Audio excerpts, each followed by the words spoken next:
Hey guys, tonight we begin with the remarkable stories of the most wanted people in medieval history. We're going to be talking about those infamous names that were whispered in hushed tones in candle-lit taverns, the ones carved into official royal decrees and on rare occasions even scribbled onto a wanted poster. That is, assuming the local monk hadn't run out of parchment for the day, or maybe just run out of motivation.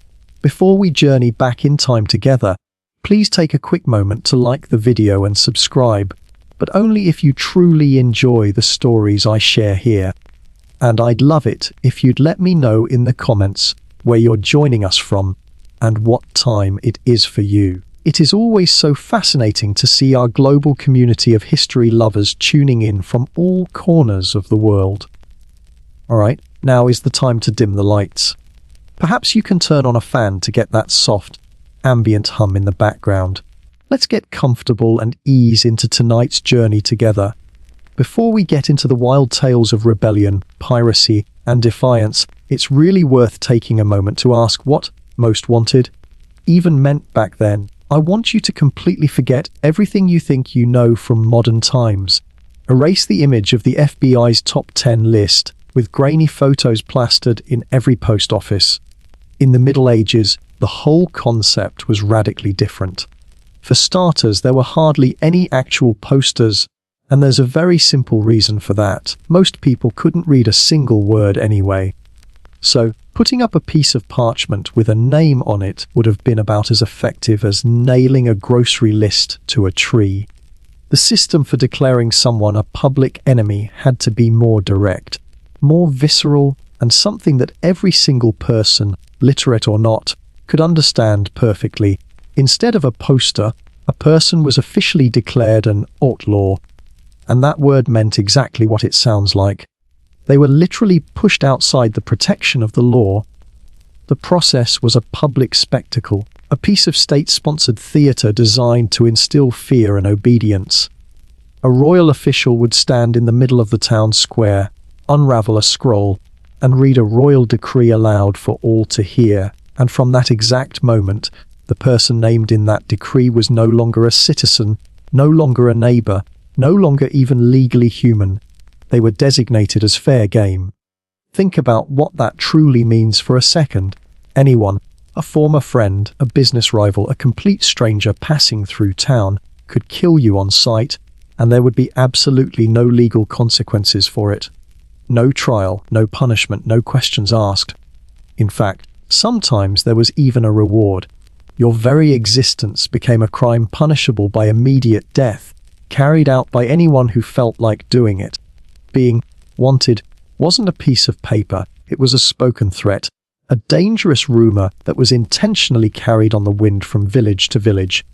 It was a tool of psychological warfare, masterfully designed to turn the entire world against you. Suddenly, there was no safe place to sleep, no one you could trust for a piece of bread, no door that would open for you. The forest was no safer than the town. Every shadow could hold an enemy, and every friendly face could be a mask hiding a blade. The state didn't need to hunt you down with its own soldiers, when it could effectively deputize the entire population to do the job for them. It was a terrifyingly efficient system for isolating and eliminating a threat, turning the bonds of community into a weapon against the condemned. And this brings us to the most important question of all. What did you have to do to get your name read out in the town square like that? What was the real crime that earned you this terrifying status? Well, it usually wasn't just for being a common thief, or even a murderer. Those crimes were often handled with a swift, brutal punishment on a local level, a hanging, a branding, a fine. No, to become one of the most wanted figures in medieval history, your crime had to be much, much bigger. The real crime was challenging the system itself. It was about defiance on a scale that threatened the very foundations of power. These people, the ones whose stories we are about to explore, became most wanted because they represented a direct, personal threat to a king's power, a pope's authority, or the entire feudal order that held their world together. They didn't just break a law, they questioned the legitimacy of the lawmakers. They were the rebels who raised armies against their sovereign, the thinkers who wrote books that challenged the dominion of the church, the queens who dared to scheme against their own husbands, and the pirates who made a mockery of a king's control over his own coastline. They were more than just criminals. They were living, breathing symbols of defiance.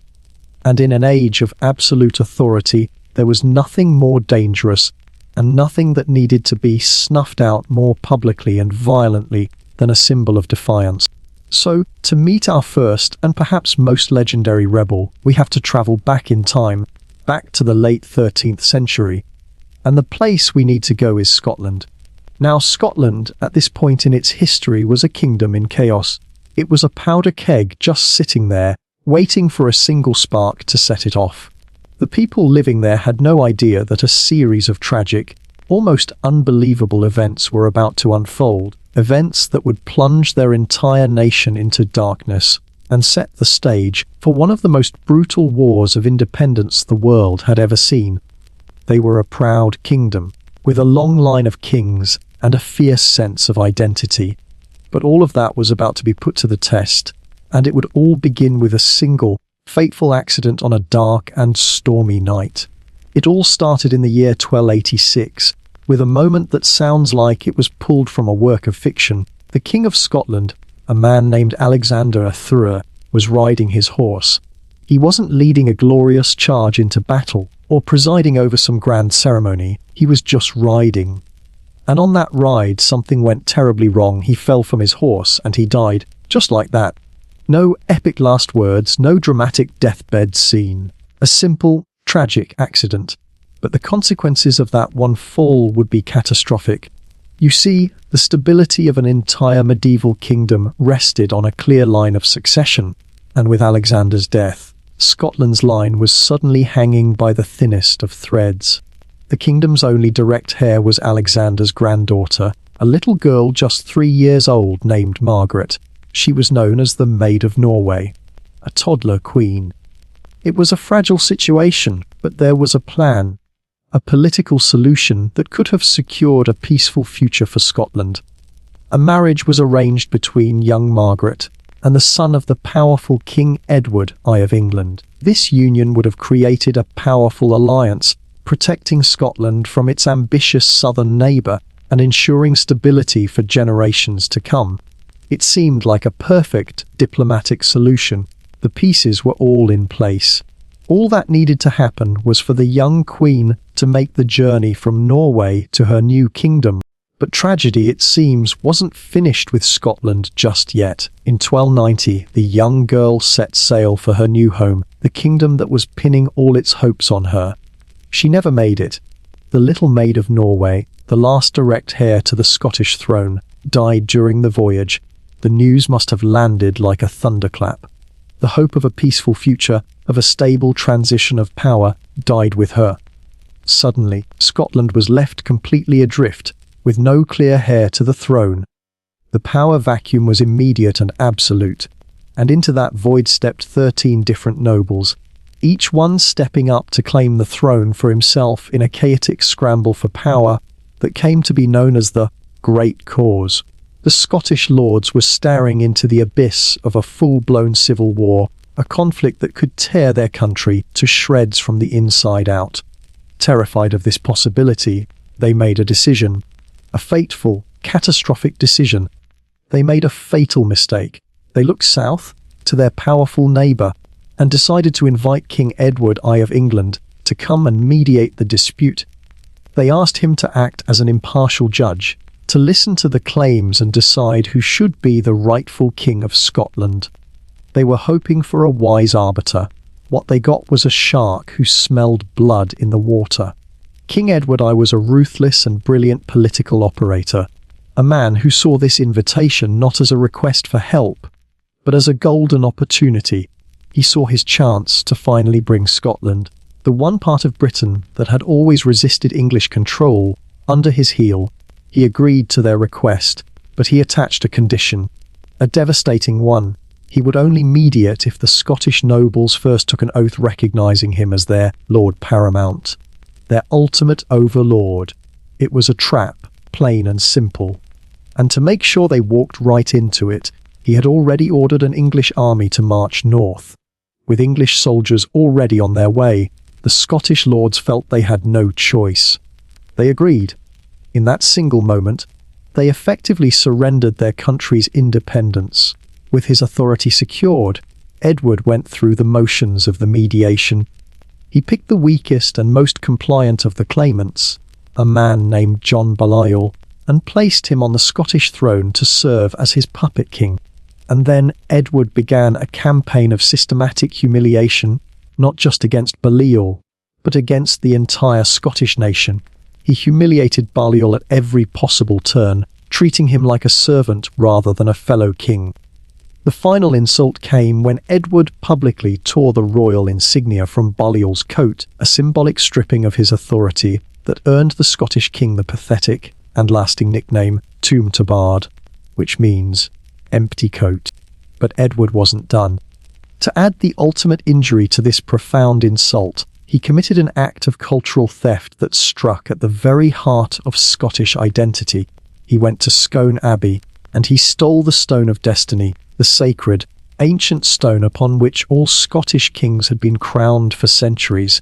He had it taken back to England and installed in Westminster Abbey, built into a new throne for English kings. This was so much more than just an invasion or a political takeover. This was a profound national humiliation, a deliberate attempt to erase Scotland's history and crush its spirit.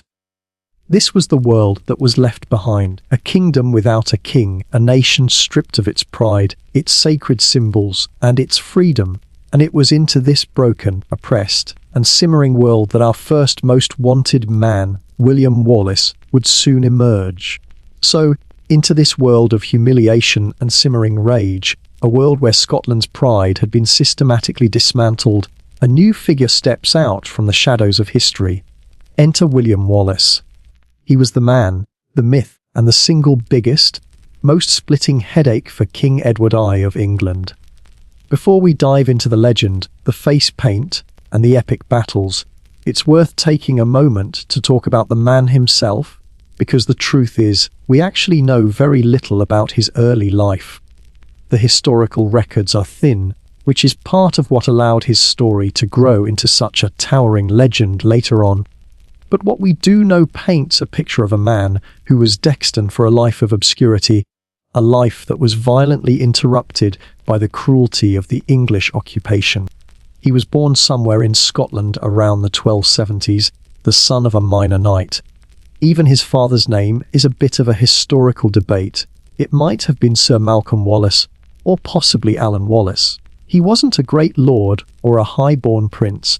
He was from the gentry, a step above a peasant, but miles away from the great nobles who were squabbling for the throne. The accounts from his time, however, all seem to agree on one thing: the man was an absolute giant. One contemporary described him as tall man with the body of a giant, with all his limbs very strong and firm. Now, the later poems and stories that would stretch his height to a fantastical 7 feet tall are probably just that, stories. But the image we get is of a physically imposing, powerful man, someone who would have stood out in any crowd, let alone on a battlefield. And here's a fascinating, ironic little twist that some historians have pointed out. Wallace's personal seal, one of the few things we have that was directly connected to him, bore the insignia of an archer. This has led to a compelling theory that he might have had real military experience as a mercenary before the uprising. And here's the kicker: it's possible he even fought for King Edward I himself during his brutal campaigns to conquer Wales. Just take a moment to imagine that. The man who would become Scotland's greatest freedom fighter may have learned the art of war, the tactics of ambush and resistance, while on the payroll of the very king he would one day spend his life fighting. It's a bitter piece of historical irony, suggesting he got a front row seat to the efficiency and ruthlessness of Edward's military machine, knowledge that would soon prove invaluable. Because before all of this, Wallace was supposed to live the quiet life of a minor knight. His destiny was probably to manage a small piece of land, maybe fight in a few local skirmishes for his lord, drink some ale in the evenings, and complain about the relentlessly bad Scottish weather. You know, the normal medieval hobbies. He was meant to be a footnote, a name in a local registry that no one would remember a week later, let alone 700 years later. Instead, he decided to go full most wanted mode by defiantly sticking it to the English crown. And what was his great crime, the act that set him on this path? At its core, his crime was simply existing loudly as a Scot in a time when the English demanded silence and submission. The rebellion, the legend, the fun, as our original script puts it, all began when this brutal occupation turned deeply personal. Now, many people know the dramatic story of English troops killing his wife, but that particular tale is likely a later legend, added to give his quest a more romantic motivation. The more historically likely trigger, and no less tragic, is the belief that his father and elder brother were captured and executed by the English. Suddenly, the national humiliation we talked about was no longer an abstract political issue for him. It was a blood debt. It was a burning, personal desire for revenge that focused all of his rage and strength into a single, deadly purpose. His response was not to write a letter of protest or to file a grievance with the puppet king. His response was to go on what you can only describe as a murder tour of English garrisons. He gathered a small band of loyal men and began a campaign of violent, targeted attacks. His first major act, the one that truly announced his arrival on the scene, came in May of 1297. Wallace and about 30 other men stormed the English-held town of Lanark. Their target was the English sheriff, a man named William Heselrigg, who was the symbol of King Edward's authority in the region. They killed him. It was not the diplomatic approach, but it was definitely memorable. It was a shocking, a brazen act of defiance that sent a clear message across Scotland. The English were not invincible. They could be hurt. They could be killed. With that single act of bloody vengeance, Wallace's life was irrevocably changed. There was no going back. He was now a wanted man, an outlaw in his own country. But to many Scots, he was something else entirely. He quickly graduated from a local nuisance, a minor troublemaker, to become Scotland's favourite rebel uncle. He was the guy who shows up at the family gathering, sees everyone looking defeated and miserable, and says, "So, who wants to overthrow a king today?" He was the spark that the Scottish powder keg had been waiting for. He was no longer just a man seeking revenge for his family. He was becoming the embodiment of a nation's anger, the raw, untamed spirit of a people who had been pushed too far and were finally ready to fight back. That act of defiance at Lanark was the spark, but what came next was the explosion. William Wallace's greatest hit, the battle that would cement his name in legend for all time, took place on September 11, 1297. It was the Battle of Stirling Bridge. I want you to picture the scene. On one side of a deep, winding river, a massive, professional English army has assembled.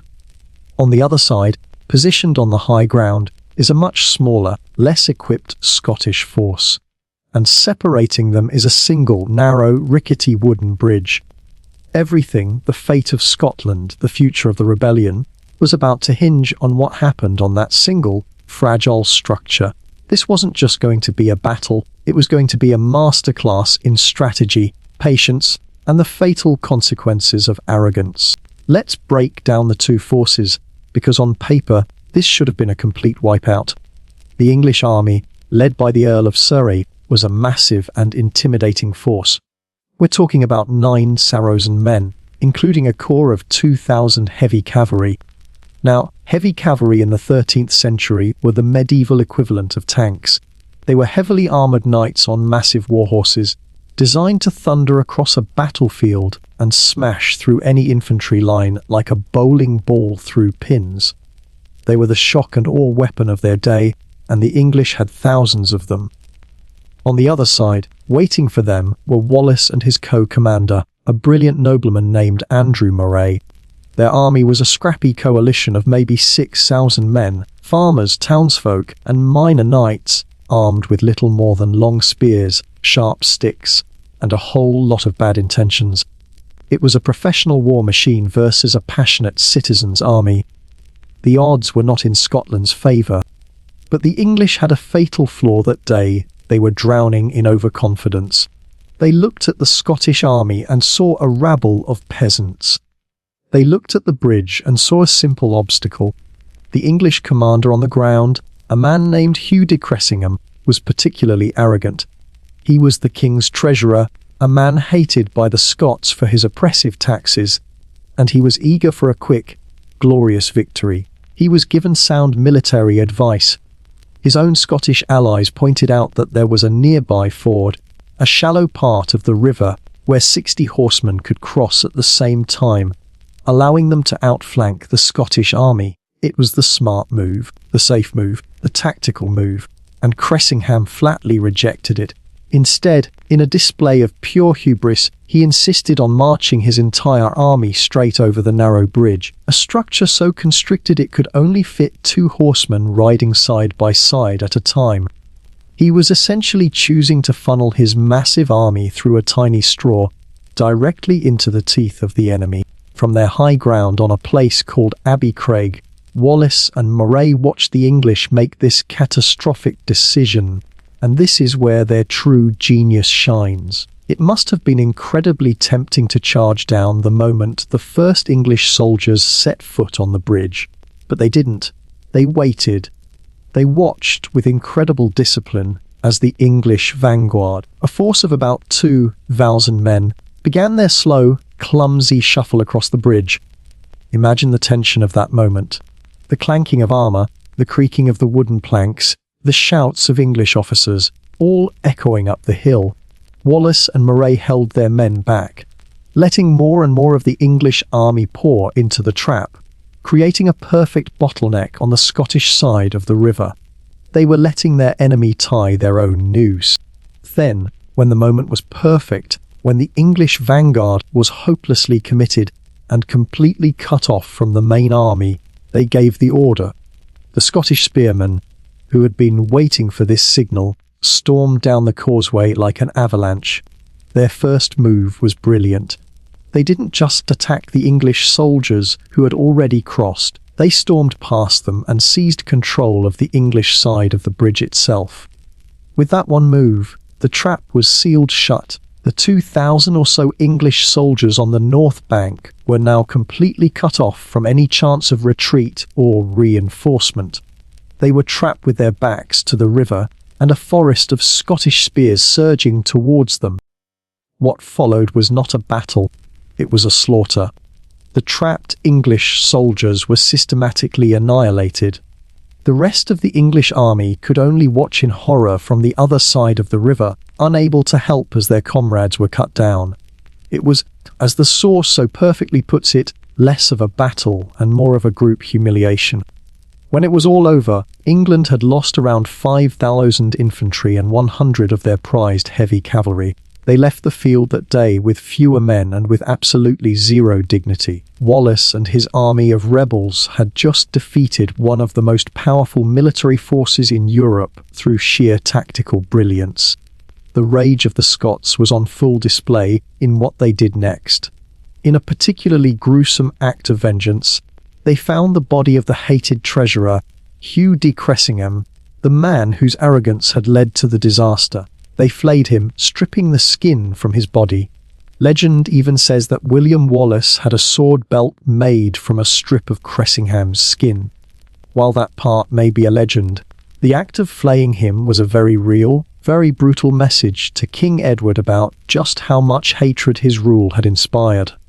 It was a victory that was as savage as it was brilliant.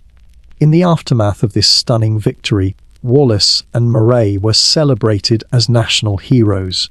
They were declared the guardians of Scotland, effectively the new leaders of the nation they had just liberated. It was the highest point of the rebellion, a moment of pure, unadulterated triumph. But this incredible victory came with a tragic twist.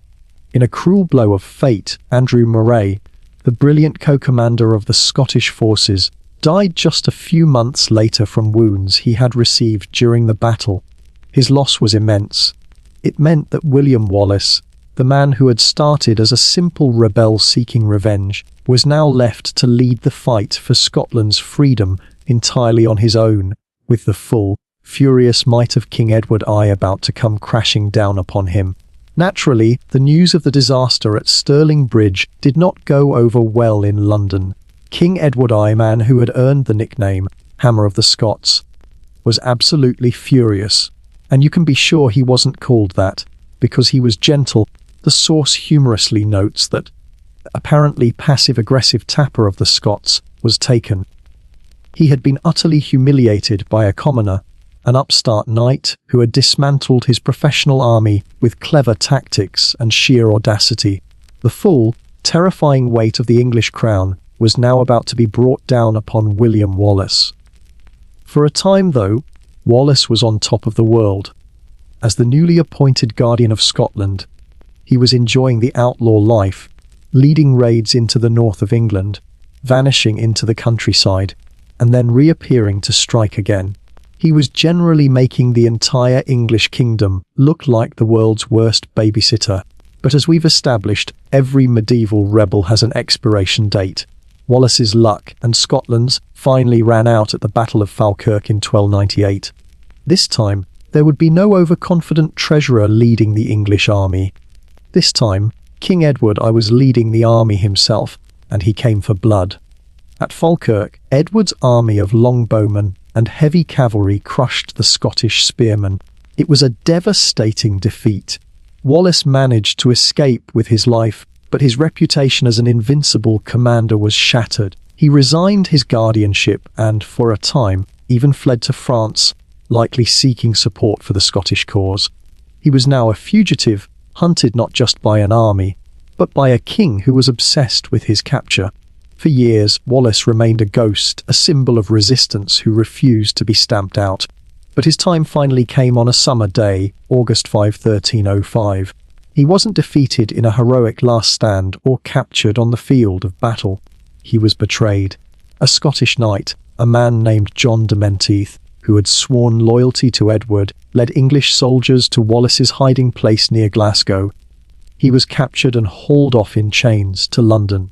His destination was a trial that was, for all intents and purposes, basically just a piece of theatre performance. There was no question of his guilt or innocence. The verdict had been decided years ago.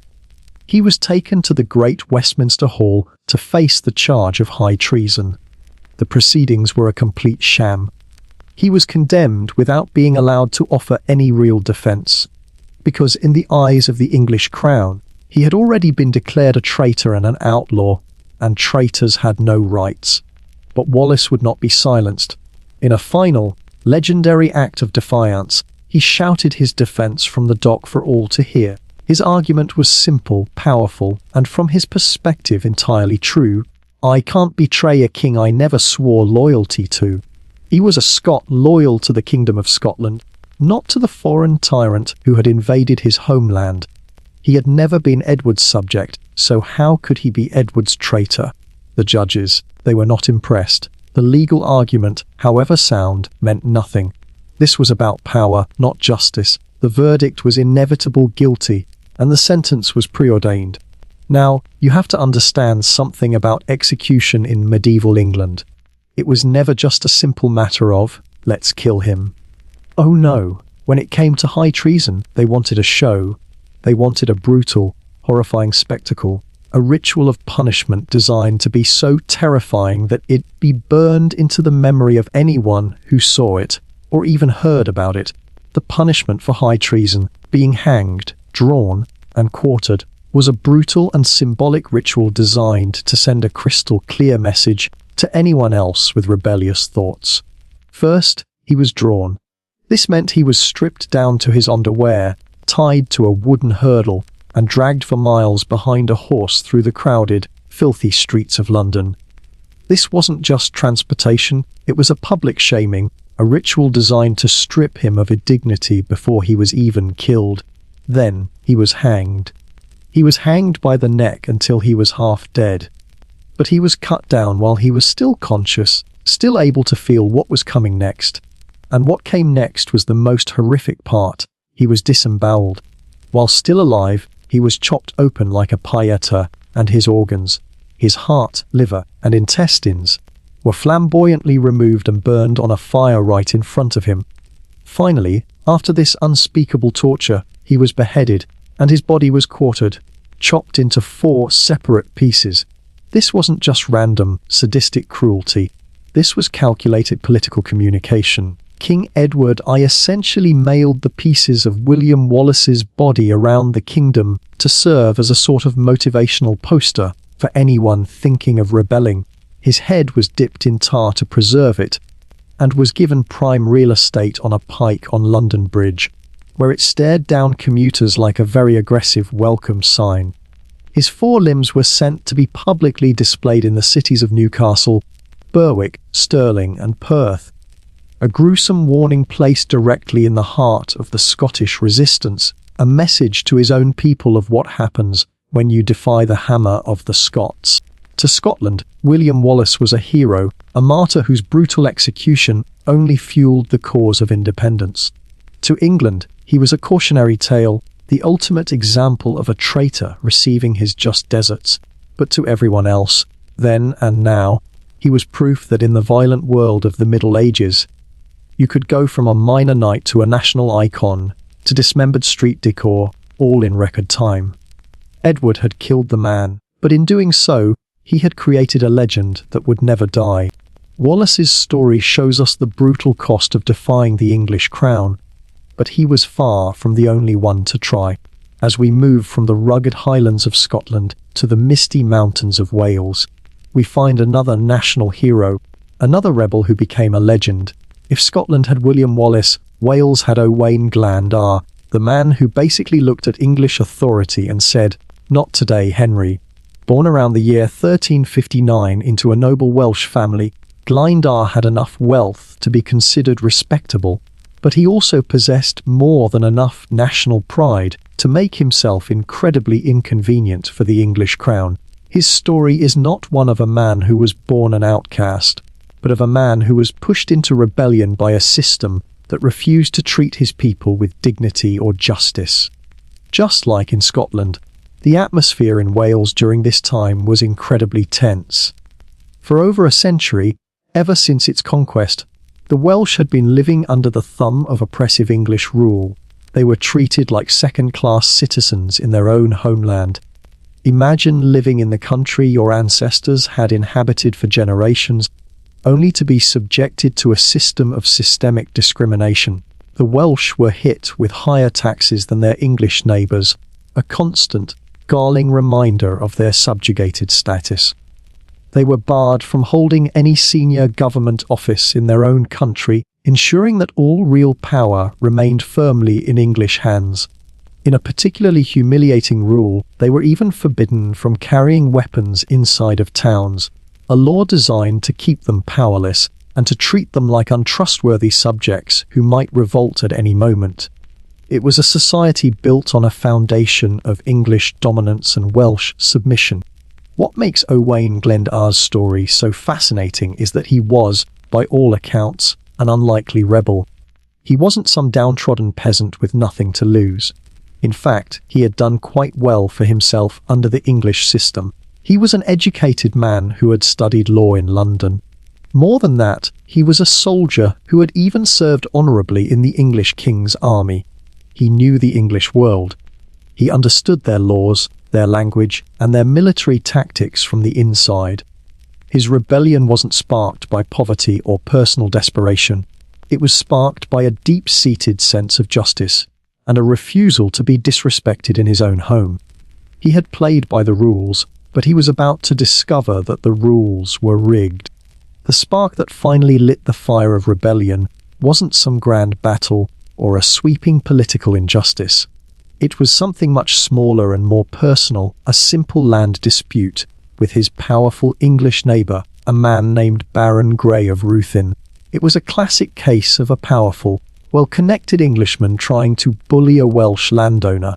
Glyndar, believing in the law he had studied, appealed to the new King of England, Henry IV. He expected a fair hearing, But Henry IV was a new and insecure king, and he chose to side with the powerful English baron over the less important Welshman. For Glyndwr, this was the final straw. It was the moment he realised that no matter how successful or law-abiding a Welshman was, he would always be seen as inferior in the eyes of the English crown. The system was never going to be fair. So he decided he was done with it. Fed up with decades of English arrogance and this final, personal insult, Glyndwr and his followers made a move that was as bold as it was dangerous. In the year 1400, they gathered together, and they declared him the Prince of Wales. Let's be perfectly clear about what this meant. This wasn't some casual, honorary title. He wasn't declared a local leader, or kind of Welsh. They proclaimed him the actual, legitimate Prince of Wales, as in, move over, monarchy, this is mine now. It was a direct and unambiguous challenge to the authority of King Henry IV. This declaration was a stunningly audacious act. The title of Prince of Wales was traditionally given to the heir to the English throne. In fact, King Henry IV had just recently named his own son, the future King Henry V, as the Prince of Wales. By claiming the title for himself, Glyndwr was essentially declaring Wales an independent nation, once more, and himself as its rightful ruler. He was directly repudiating English authority and drawing a line in the sand. It was an incredibly bold and risky move, a political gambit that could either liberate his nation or get him, and all of his followers, killed in the most brutal ways imaginable. There was no turning back from this. The English crown could not and would not ignore such a direct challenge to its sovereignty. The consequences were immediate and severe. Within a matter of weeks, Owain Glyndwr went from a respected, wealthy landowner with a legal dispute to the most wanted man in Wales, with a huge price on his head. He was now an outlaw, a rebel, and a traitor in the eyes of England, but in the eyes of the Welsh people, who were tired of being treated as second-class citizens, he was something else entirely. He was a prince, a symbol of hope, and the leader of a rebellion that would soon set the mountains and valleys of Wales on fire. What followed was a rebellion that England just couldn't seem to crush. Once Glyndwr made his stand, the fire of revolt spread like wildfire across Wales. He rallied farmers, nobles, and basically anyone else who was sick and tired of paying English taxes. So, as the source puts it, pretty much everyone. This wasn't a small, localized uprising. It was a full-throated national rebellion, and at its head was a man who seemed born to lead it. A man who would become a master of a new kind of warfare, perfectly suited to the rugged, beautiful landscape of his homeland. Glyndwr fought guerrilla style, and he was an absolute genius at it. He used his deep, intimate knowledge of the Welsh mountains and valleys to his advantage, turning the terrain itself into his greatest weapon. The English army, with its heavily armoured knights and slow-moving supply wagons, was designed for pitched battles on open fields. But in the steep hills and dense forests of Wales, they were clumsy and vulnerable. Glyndwr's forces, on the other hand, were lightly armed and highly mobile. They were, as the source brilliantly describes them, perfect for ambushing English troops, torching castles, and vanishing into the hills like a medieval Batman. They would strike fast and hard, disrupting supply lines and terrorizing English garrisons, only to melt away into the landscape before the ponderous English army could even react. For the English soldiers, fighting Glyndwr must have been a nightmare. It was like fighting a ghost. But what made Glyndwr truly dangerous, what elevated him from a simple warlord to a national leader, was that he was so much more than just a guerrilla fighter. He was a statesman. His political mind was just as sharp as his military one. This was never more clear than after his massive victory at the Battle of Bryn Glas in 1402, where he didn't just defeat an English army, he also captured its commander, a very important and high-ranking nobleman named Sir Edmund Mortimer. Now, the standard procedure here would have been to ransom Mortimer back to the English king for a huge sum of money, but Glyndwr did something far more clever. Instead of taking the money, he formed an alliance with his prisoner. He even had his own daughter, Catrin marry Sir Edmund Mortimer. On the surface, this might seem strange, but it was an act of pure political genius. Why? Because the Mortimer family actually had a stronger, more legitimate claim to the throne of England than the current king, Henry IV, did. With this single move, Glendower had transformed his rebellion. He wasn't just fighting for Welsh independence anymore, he was now a major player in English politics, backing a rival claimant to the throne and threatening to tear the entire English kingdom apart from within. It was a brilliant, audacious power play, and for a while, it looked like this grand vision might actually become a reality. By the year 1404, Glendower's power was at its absolute peak. He was holding his own Welsh parliament, acting as the de facto ruler of an independent Wales. And he was drafting ambitious plans for the future.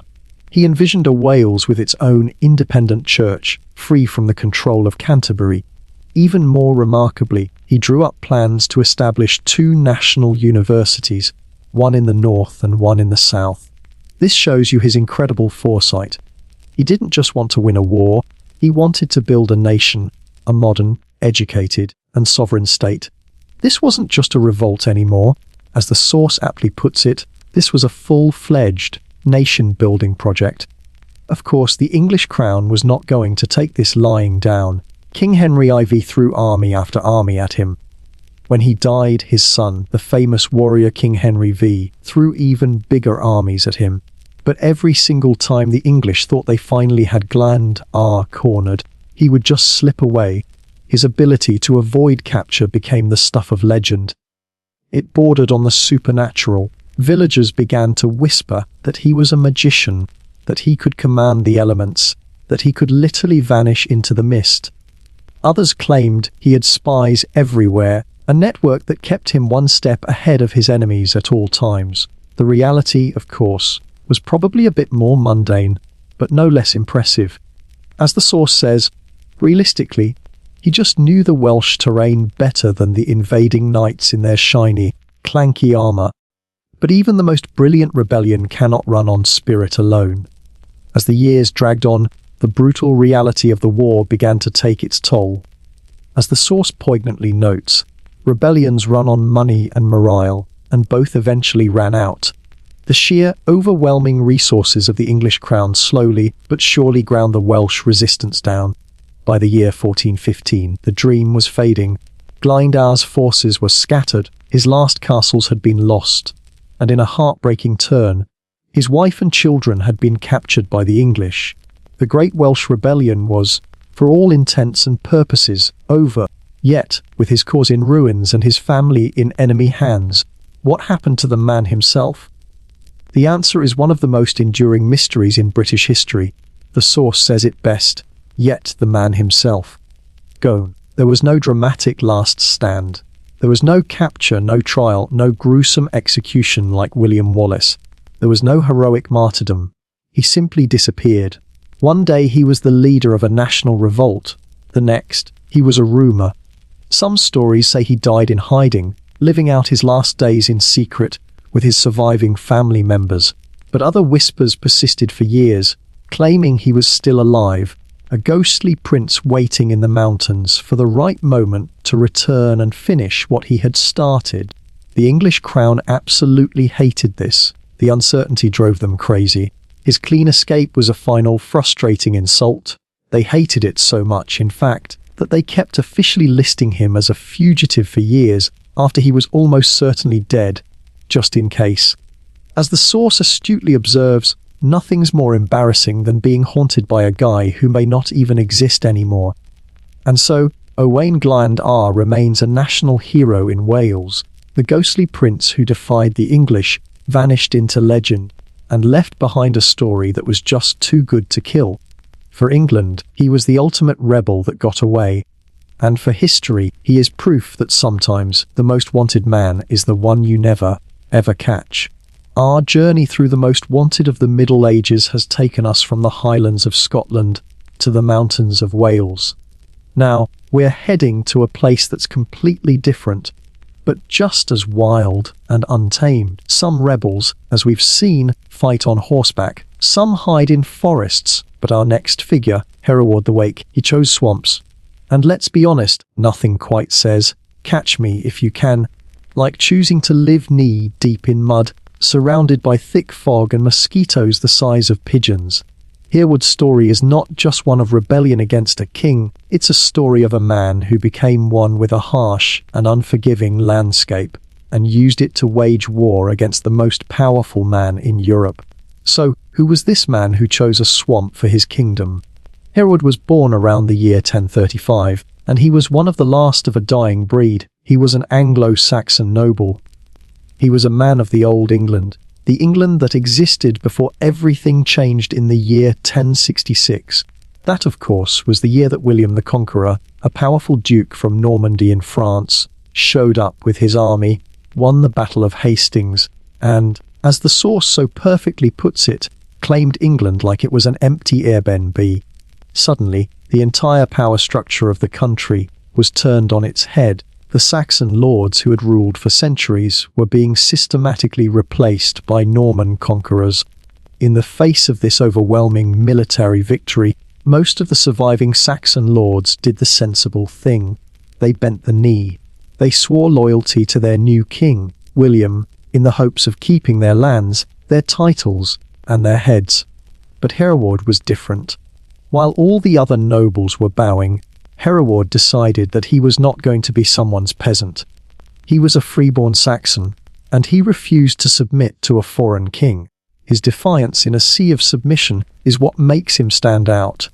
He was a remnant of the old world, stubbornly refusing to fade away in the new one. But his rebellion wasn't just a matter of abstract political principle. For Hereward, it became deeply personal. The story goes that he had been in exile on the continent when the Normans invaded. When he finally returned home, he found his world had been destroyed. His family had been killed, and their ancestral lands, the home that should have been his birthright, had been seized and given away to a newly arrived Norman lord. In that moment, his defiance became a roaring fire of vengeance. He had lost everything, which, in a way, made him the most dangerous kind of enemy. A man with absolutely nothing left to lose. With his family gone and his home stolen, he did the only thing he could. He went full outlaw. He gathered a band of followers and began a fierce resistance against the Norman occupation.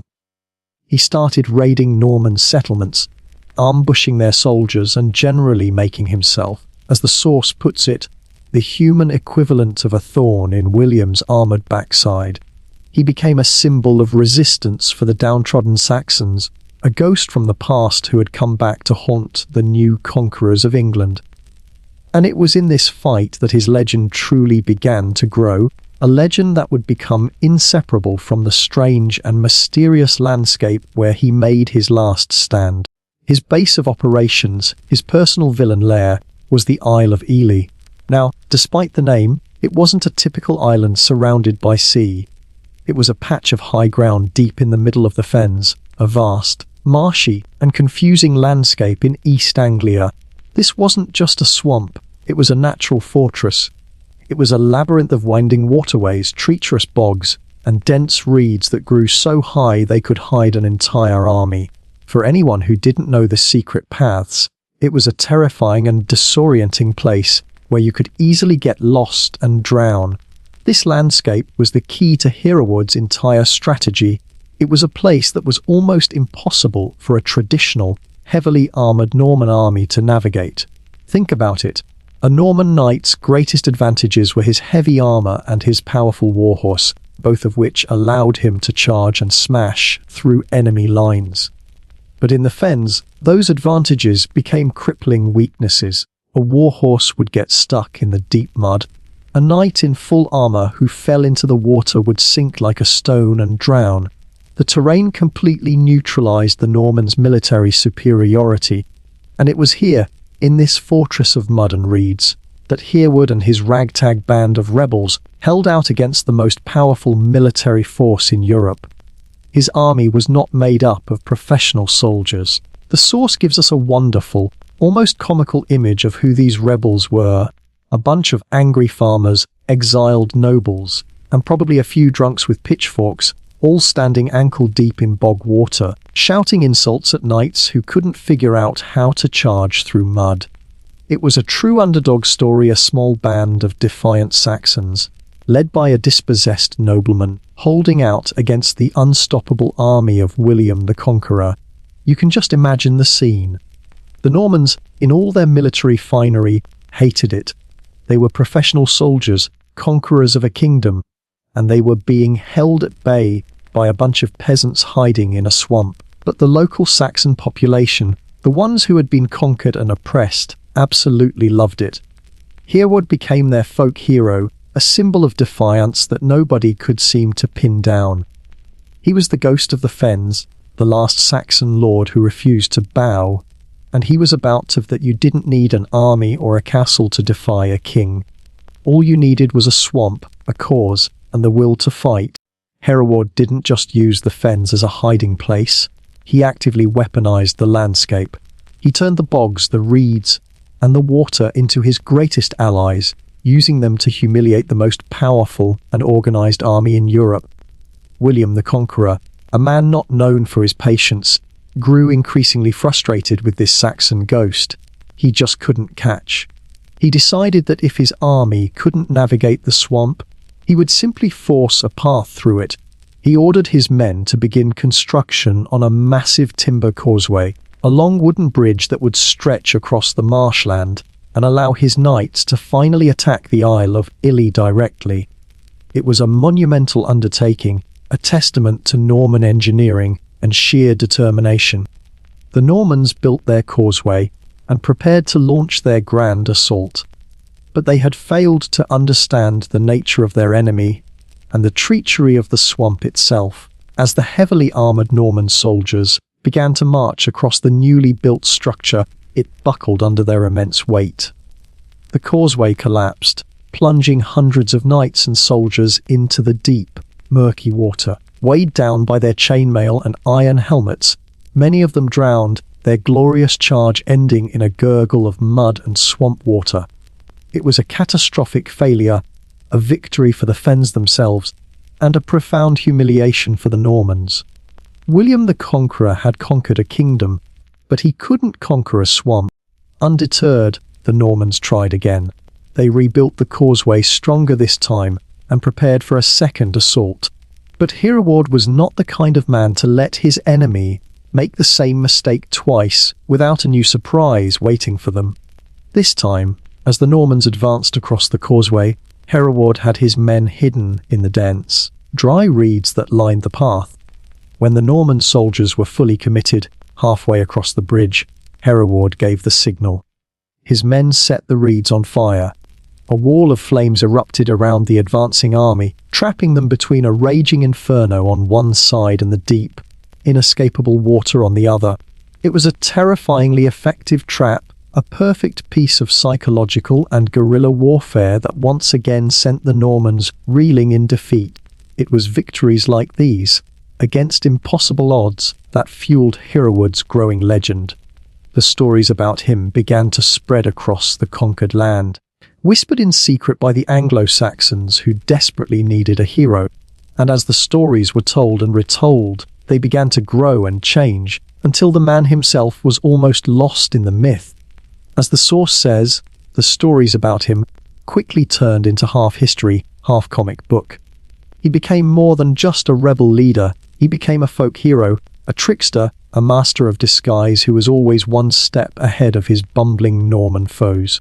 One of the most famous of these tales claims that he once disguised himself as a common potter to sneak into the Normans' own camp. He sold his pots, gathered intelligence, and then slipped away, completely undetected. Now, did he really do these things? The source is skeptical. Probably not. But in the Middle Ages, strict historical accuracy was often less important than the power of a good story.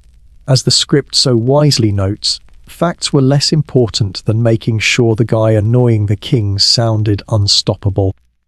These legends were a form of resistance in themselves, a way for a conquered people to keep their spirits alive by believing in a hero who could outsmart the most powerful king on earth. But even the greatest legends can't fight against the tide of history forever. Eventually, the rebellion collapsed. No matter how many clever tricks Hereward pulled, he was still just one man with a small band of followers, and he was up against the vast, superior resources of the entire Norman kingdom. William the Conqueror was relentless. He poured more men, more money, and more resources into crushing the resistance in the fens. The end finally came when the Normans took the Isle of Ely, supposedly after a group of treacherous local monks betrayed Hereward and showed the Normans a secret, safe path through the marshes. With his fortress taken and his rebellion crushed, the story of Hereward the Wake should have ended there, most likely with his capture and a very public execution. But in a final act that cemented his legendary status, Hereward himself just vanished. Just like Owain Glyndwr centuries later, he simply disappeared from the pages of history. No one knows for sure what happened to him. Some sources say that he finally made peace with the Normans and was allowed to retire peacefully. Others claim he was killed in the final, desperate fighting for the Isle of Ely. But the most entertaining version, the one that feels the most true to his character, is that he simply went back into the swamp that he loved and stayed there, living out the rest of his days as a ghost of the fens, laughing at everyone from behind a curtain of reeds. This mystery is what makes Hereward such an enduring figure. To the Normans, he was a criminal, a traitor who needed to be brought to justice. To the Saxons, he was a hero, the last man who stood up for their lost world. And to historians, he's a bit of a headache. As the source puts it, trying to separate the facts from the legends with Hereward is like separating mud from swamp water. Messy and pointless, the man and the myth have become so intertwined that they are impossible to untangle. And maybe that's the point. In the end, Hereward the Wake proved something remarkable. He proved that you didn't need a grand army, or towering castles, or even a pair of dry socks to become one of the most wanted and most feared men in the kingdom. All you needed was grit, a swamp, and the sheer, stubborn willingness to make the most powerful man in Europe feel like he'd lost a game of hide and seek in his own backyard. Alright, we've spent a lot of time with rebels who fought from the margins. Men who used swamps and mountains as their fortresses. Now, let's switch gears and move from the outlaws to the insiders. We're going to talk about the power players, the people who were most wanted. Not because they were outside the system, but because they were at its very heart, and were smart enough and bold enough to try and bend it to their will. And if you were making a list of people that medieval kings desperately wished would just stay quiet, sit in a corner, and do some embroidery, Eleanor of Aquitaine would be right at the very top. She wasn't just smart, she was dangerously smart. And in the 12th century, for a woman, being dangerously smart was the fastest way to get yourself labelled a heretic, a witch, or, as would eventually be the case, my ex-wife. Eleanor was born in the year 1122, and from the very beginning, she was destined for anything but a quiet life. She was, without exaggeration, the greatest heiress in all of Europe. At the tender age of 15, her father died, and she inherited the vast and incredibly wealthy Duchy of Aquitaine. Now, to put that into perspective, Aquitaine, a region in what is now southern France, was larger and richer than the lands that were directly controlled by the King of France himself. So, at an age when most girls were just being considered for marriage, Eleanor became a political and economic superpower overnight. She wasn't just another noblewoman to be married off as a political pawn. As the source says, she was a major European power from the moment she was born. She had more money, more land, and more raw influence than half of the noblemen in Europe combined. And you can be absolutely sure that they hated it. But Eleanor wasn't just powerful because of her land and titles. She was also formidably intelligent and cultured. She was highly educated and fluent in Latin, the language of the church and of international diplomacy, which gave her a huge advantage in a world where many nobles were barely literate. She was also a massive patron of the arts. She turned her court in Aquitaine into a glittering, vibrant centre for poets and musicians, particularly the troubadours who sang about the new and revolutionary ideals of courtly love. This was a culture that celebrated romance, chivalry, and the power of women in a way that the more rigid, conservative courts of Northern Europe found deeply scandalous. Eleanor wasn't just a ruler, she was a cultural trendsetter, shaping the very definition of what it meant to be noble and civilized. Of course, a woman with this much power and wealth couldn't stay single for long. A political match was quickly arranged, and she was married to the young King Louis II of France, which instantly made her the Queen of France. But from the very beginning, they were a total mismatch. Louis was a deeply pious and reserved man, more suited to being a monk than a king. Eleanor, on the other hand, was vivacious, intelligent, and fiercely assertive. She was not content to be a silent, decorative queen. She had ruled her own lands, and she had every intention of being an active partner in ruling her new kingdom. This fundamental clash of personalities was destined to lead to disaster. The breaking point, the moment that showed the whole world just how different they were, came during the Second Crusade. Eleanor insisted on going with her husband on the long and dangerous journey to the Holy Land. But she didn't just tag along. She arrived with her own contingent of vassals from Aquitaine and acted like a feudal lord in her own right. She proceeded to make her husband, King Louis, look completely incompetent in front of half of Europe. She didn't just sit in her tent, she actively helped organize supplies, and to the horror of the king's advisors, she even tried to give him military strategy. She was a ruler, and she was going to act like one, even in the middle of a war zone. The rumors that flew around her during this time were absolutely scandalous. The most famous one claims that she and her ladies-in-waiting showed up dressed like Amazon warriors, a shocking display that utterly scandalized the French clerics who accompanied the crusade. You can just imagine them clutching their rosaries so hard they probably left dents in their palms. Whether the Amazon story is true or not, it speaks to the impression she made. She was bold, she was unconventional, and she refused to be constrained by the expectations placed on a medieval queen. She was a force of nature, and her quiet, pious husband had absolutely no idea how to handle her. Unsurprisingly, the marriage ended badly. The crusade was a military failure, and Louis largely blamed Eleanor's meddling for the disaster.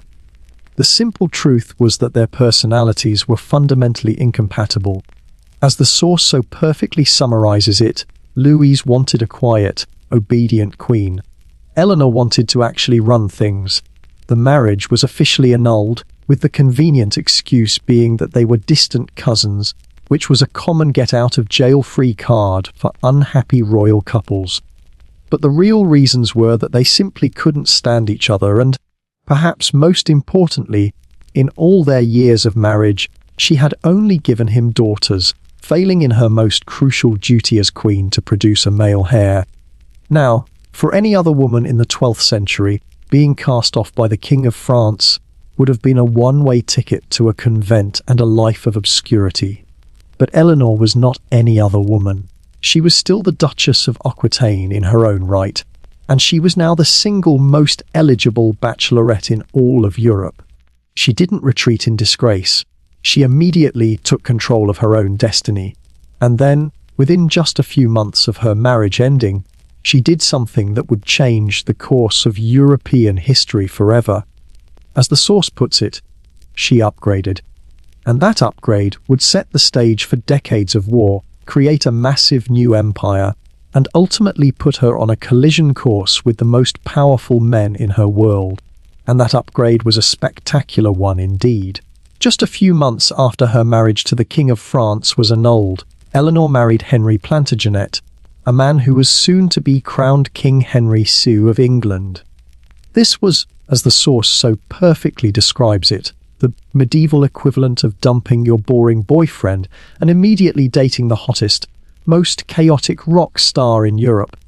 Henry was young, he was energetic, he was ambitious, and he was powerful. And their union, a combination of his lands and her vast inheritance, was not just a marriage, It was a political earthquake that would shake the foundations of Europe and draw the map for centuries of future conflict. The immediate result of their marriage was the creation of the massive Angevin Empire. It was a sprawling territory that combined England with huge chunks of France. It included Henry's lands in Normandy and Anjou, plus Eleanor's enormous and wealthy duchy of Aquitaine. Suddenly, the King of England was also the ruler of more French territory than the King of France himself. This created a deeply unstable and awkward political situation, one that would inevitably lead to conflict. This marriage, this single political act, set the stage for centuries of war between England and France, a rivalry that would define much of the late Middle Ages. It was a power move of incredible proportions, and Eleanor was right at the center of it. With Henry, Eleanor had 8 children, a stark contrast to her fruitless first marriage. And among those children were 2 future kings of England, whose names are now legendary: Richard the Lionheart, the great Crusader king, and his younger brother, John, who would later be known as John Loses Everything Lackland. But Eleanor was never content to just sit back and raise royal babies. She was a queen, and she intended to rule. For the early years of their marriage, she and Henry were a formidable team. She was an active partner in his government, running territories, advising on complex political matters, and acting as a regent when he was away. She was, by all accounts, a brilliant and effective ruler. But this was a marriage of 2 incredibly strong-willed, ambitious people, and eventually the cracks began to show. The conflict, according to the sources, started when Henry began to annoy her, which he did often with his constant cheating and his repeated attempts to control her lands. Henry had a wandering eye, and his infidelities were a public humiliation for a queen as proud as Eleanor. Even more importantly, he began to sideline her politically, trying to take direct control of her beloved Aquitaine. Eleanor, the woman who had ruled Aquitaine since she was 15, was not about to hand over her birthright to a cheating husband. When he pushed, she pushed back, and when that didn't work, she began to stir up rebellion. This simmering conflict finally boiled over in the year 1173, when Eleanor took an incredible and shocking step. She openly supported her own sons in a full-scale revolt against their father, King Henry VI. This was unheard of. A queen consort, actively plotting with her children to overthrow her own husband and king. It plunged the entire Angevin Empire into a massive civil war. As the source humorously notes, family dinners must have been lively. The Great Revolt, as it was called, was a bitter and destructive conflict that pitted husband against wife and father against sons. In the end, Henry, the seasoned military commander, eventually defeated the rebellion and captured his rebellious sons. And then he turned his attention to his wife. Tired of her scheming and furious at her betrayal, he did something that shocked the courts of Europe. He locked her up. For the next 16 years, Eleanor of Aquitaine was a political prisoner, moved from castle to castle, kept under guard by the order of her own husband. Her crime, as the source points out, apparently being clever and ambitious, counted as high treason in a wife. This was a truly unprecedented act. Kings had cast off their wives before, often for failing to produce an heir or for accusations of adultery. But Henry imprisoned his queen not for any of those reasons, but for the simple fact that she was his political rival. Yet even behind bars, even stripped of her freedom, Eleanor remained a political powerhouse. Her story was far from over. Her imprisonment ended only with Henry's death, when her favourite son, Richard the Lionheart, finally took the throne. One of his first acts as king was to free his mother, and Eleanor, now in her late 60s, didn't just retire to a quiet life. She burst back onto the political scene, and, as the source puts it, immediately started managing the kingdom like it was her personal project. While Richard was off being a glorious Crusader king in the Holy Land, it was his elderly mother who basically ran England in his absence. Her political acumen was never more on display than when Richard, on his way home from the Third Crusade, was captured and held for a massive ransom by the Holy Roman Emperor. it was Eleanor who took charge. She travelled across Europe, using her diplomatic skills to negotiate, and she crisscrossed England, using her authority to raise the enormous sum of money needed to free her son. She was the driving force that saved the king and stabilized the kingdom. She was, in every sense of the word, unstoppable. By the time she finally died at the incredible age of 82, a lifespan the source rightly calls practically prehistoric by medieval standards, she had lived a life that was almost impossible to comprehend. She had been the Queen of France and the Queen of England. She had outlived both of her powerful husbands, watched two of her sons become kings, and left behind a dynasty that would shape the destiny of Europe for centuries to come. The Church often called her scandalous, and the kings who had to deal with her certainly called her dangerous, but history calls her brilliant. Eleanor of Aquitaine wasn't just wanted, she was the ultimate medieval reminder, as the source so perfectly concludes, that intelligence, ambition, and ovaries made for a combination most men simply couldn't handle. We've spent a lot of time in the world of royal courts and political scheming with Eleanor of Aquitaine, a woman who waged her wars with alliances and inheritance. Now, we are going to make a hard turn and travel to the muddy, bloody battlefields of 15th century Bohemia in what is now the Czech Republic. Here, we're going to meet a man who was not a king, not a prince, but a general. And not just any general. We're about to meet a man who makes almost every other military commander in history look like they weren't trying hard enough. As the source so brilliantly puts it, most generals struggle to win battles with the full use of their senses. Jan Liebka of Bohemia basically said, "Hold my beer and my eyeball." This is a man whose story feels like it was ripped from the pages of a fantasy novel. He lost one eye in a battle early in his life, and then, later on, he lost the other one, leaving him completely blind. And yet, even after losing his sight, he continued to lead armies, and he never, ever lost a single battle. Let that sink in for a moment. He was one of the most undefeated military commanders in history, and he did much of it while navigating a chaotic battlefield in total darkness, relying only on reports from his men and his own incredible tactical mind. As the source puts it in a perfect, punchy summary, yes, undefeated, blindness 0, Wukar 100. His story is one of the most incredible tales of adaptation and sheer, stubborn genius in the annals of warfare.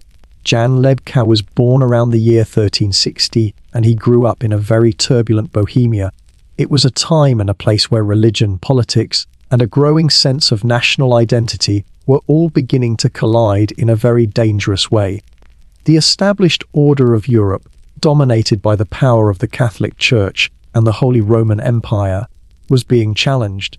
New ideas were starting to spread, and the people of Bohemia were at the epicenter of this intellectual and spiritual earthquake. Liebka grew up in this simmering pot of resentment and rebellion, and he was about to become the sword of that very rebellion. The entire region finally exploded during the Hussite Wars, a massive religious and national rebellion that completely consumed Bohemia in the early 15th century. The conflict kicked off after a popular church reformer, a man named Jan Hus, was declared a heretic for his teachings, which challenged the authority and wealth of the church. In 1415, he was lured to a council with the promise of safe conduct, only to be arrested and burned at the stake. This act of betrayal and martyrdom was the spark that lit the fuse. The followers of Hus, who became known as the Hussites, rose up in open, armed rebellion against the powers that had killed their leader. The reaction from the European establishment was swift and brutal. The Pope and the Holy Roman Emperor, the twin pillars of power in Christendom, were not about to let this heresy go unpunished. They viewed the Hussites as a dangerous cancer that needed to be cut out before it could spread, and so they sent crusade after crusade into Bohemia with the singular goal of crushing the rebellion completely. These were not small armies. They were massive, multinational forces made up of the finest, most heavily armored knights from across the empire, all marching under the banner of the cross to wipe out the heretics. From the perspective of the crusading knights, this was supposed to be an easy campaign. They thought they were just fighting disorganized peasants. They looked at the Hussite rebels and saw a rabble of farmers, artisans, and religious fanatics, men who had plenty of passion but, they assumed, no real military training or discipline. The Crusaders were professional warriors, the elite fighting force of their day, clad in steel plate from head to toe. They must have imagined that they would ride into Bohemia, scatter the peasant armies in a single glorious charge, and be home in time for the harvest. They were disastrously, catastrophically wrong. They were wrong because the Hussites had a secret weapon. They had Jan Wiebke, and as the source so perfectly states, Jan Wiebke proved them wrong by turning farmers into an army that chewed up armored knights for breakfast. He was the man who would figure out how to neutralize the awesome power of the medieval knight. He understood that the rebels couldn't fight the Crusaders on their own terms. They couldn't line up on an open field and hope to win a traditional battle. They would be slaughtered. So, Liebka, the one-eyed general, began to innovate. He looked at the resources his people had, not war horses and plate armor, but farm carts and simple handguns, and he forged them into a revolutionary new way of fighting. So the question is, how did he do it? How did this one man, who would eventually command his armies in total darkness, take a rebellion of common people and turn it into a military machine so effective that it could defeat crusade after crusade sent by the most powerful rulers in the world? The answer lies in his incredible tactical genius and in a revolutionary invention that would change the face of warfare in Europe. It was an invention that turned the humble farm wagon into a mobile fortress, a medieval tank that would become the stuff of nightmares for any knight who was unlucky enough to have to charge against it. So, how did he do it? How did Jan Wiebke, the one-eyed general from Bohemia, take an army of passionate but untrained peasants and turn them into a force that could repeatedly smash the most elite armies in Europe? The answer lies in his revolutionary and brilliant invention, a tactical system that would change warfare forever. His genius was the Wagenburg, which literally translates to war wagon. He didn't just command an army, he reinvented it from the ground up. He basically invented medieval tanks. Here's how it worked. Wiebke took the heaviest, sturdiest farm wagons he could find, the kind of things his soldiers had been using to haul hay and crops their entire lives, and he transformed them. He had his men reinforce the sides of the wagons with thick, armored planks, essentially turning them into mobile walls. He designed them so that they could be quickly chained together, wheel to wheel, creating an instant, impenetrable fortress anywhere on the battlefield. But these weren't just defensive walls. They were bristling with weapons. Each wagon was packed with soldiers armed with crossbows, long pikes, and, most importantly, a revolutionary new weapon that was just beginning to make its mark on European battlefields' early firearms. This is a key part of Wiebke's genius. He embraced gunpowder technology far earlier and more effectively than almost anyone else.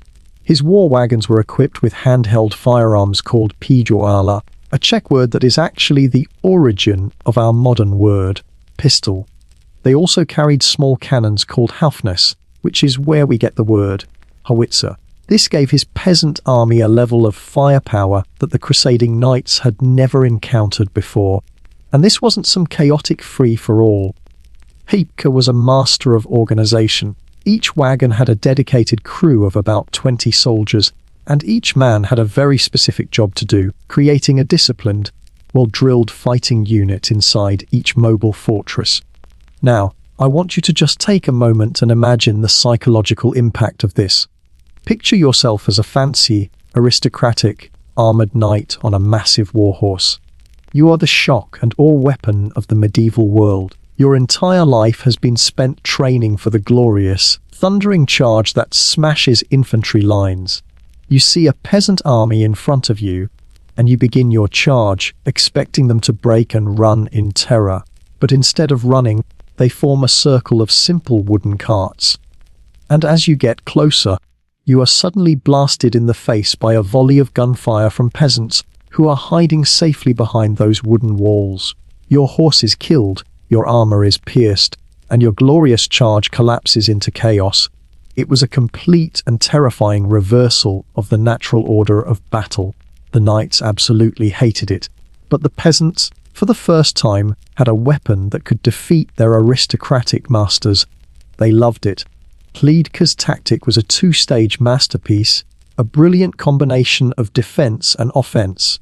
The first stage was defensive. His army would find a piece of high ground, and the wagons would quickly form their defensive circle, chained together to create a fortress. The knights would be forced to charge uphill, into the mud, directly into a hail of crossbow bolts, bullets, and cannonballs. The wagons would absorb the full force of the charge, their reinforced sides deflecting lances and their crews picking apart the knights from relative safety. The glorious, unstoppable charge of the medieval knight was rendered completely useless. But this was not a passive, defensive strategy. Once the enemy's attack was broken, once their horses were exhausted and wounded, and their ranks were in complete disarray from the failed charge, Pika would unleash stage 2. He would give a signal, and gaps would suddenly open in the wagon line. And from these gaps, he would unleash a devastating counterattack with his own cavalry and infantry, who had been waiting fresh and protected inside the circle.